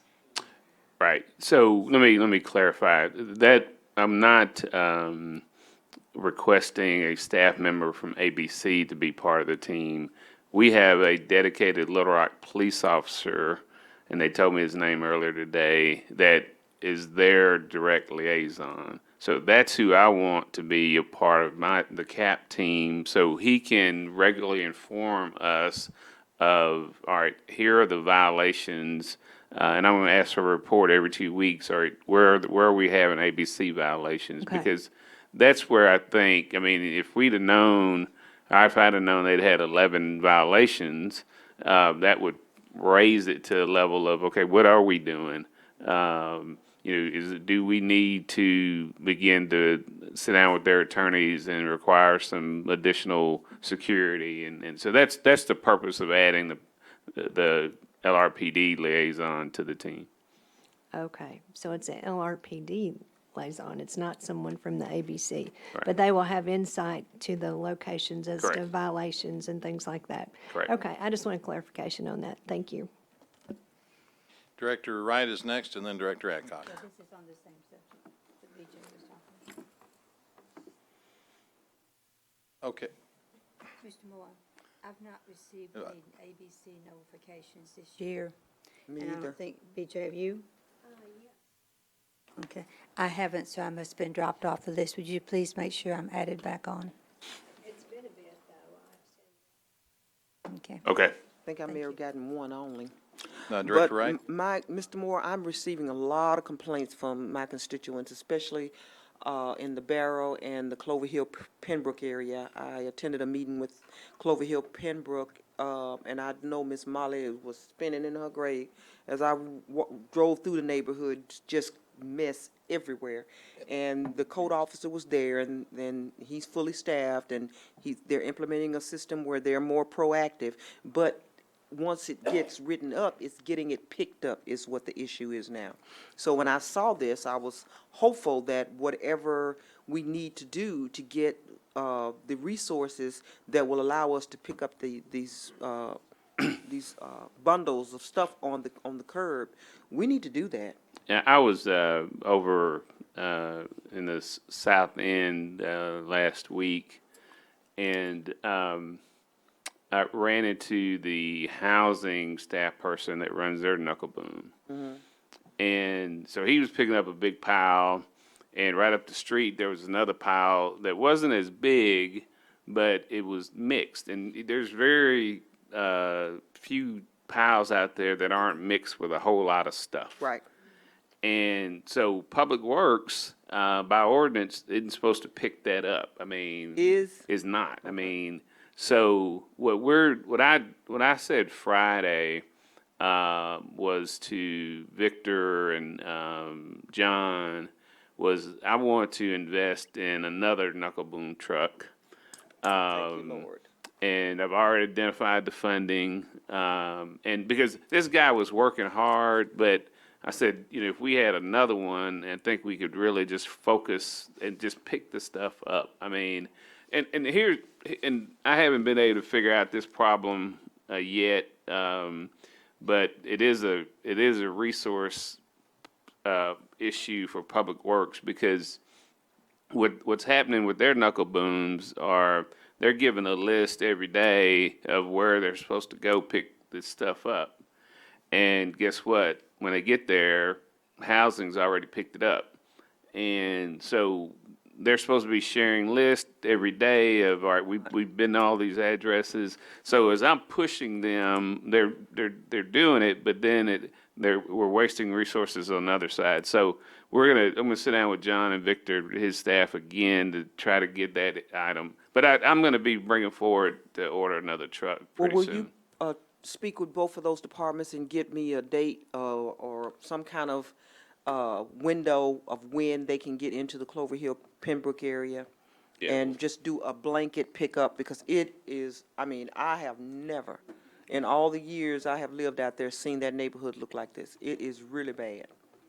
Yep. And those people, the meeting I was at, we were at a house, and I know it was at 50 to 60 people in that woman's house, just trying to share their frustration. So I told them, look, we can't do this again. We got to go to some public place, because that was just too many people, and I was feeling claustrophobic, and, it was kind of warm in there. Okay. Thank you. Director Hendricks, you're recognized, please. This is my final. I was going to thank Mr. Moore for coming to South End, south of Roosevelt Road. But it's the same thing in our area. You've got furniture, you've got garbage, you have no bags. This stuff is not bagged up. And I want to ask Mr. Moore, how are you fixed with employees in that department? They're complaining to me. Now, are they lying to me that they don't have enough help? Which department are you talking about? Picking up the trash, both for John Honeywell and also for Victor. I wish these board members would come down in the south of Roosevelt Road. It's ridiculous. Yeah, we're fully staffed from the code standpoint. We do have turnover in the Public Works, but hopefully with the new step and grade, when I was out there with them about 2 weeks ago, they're real excited about that. So that might be a good retention tool. But what about a raise? Can they get a raise? They got one. I mean, a big one. They're next year they start getting them. What's your maximum for the garbage people? Our solid waste crews. Per hour. Yeah, they are. I can't tell you their per average salary right now, but per hour. Can you give me per hour? Is that against the law? I can give it to you. I What is can't it? give it to you right now. I don't have it in front of me. I've got 2,500 employees. I can't That's tell you. what they complain to me about, is that they're not making enough money.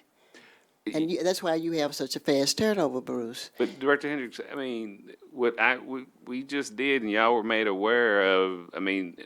Everyone has a step and grade salary schedule except non-uniform employees. So They are. Do you need an ordinance for us to raise that?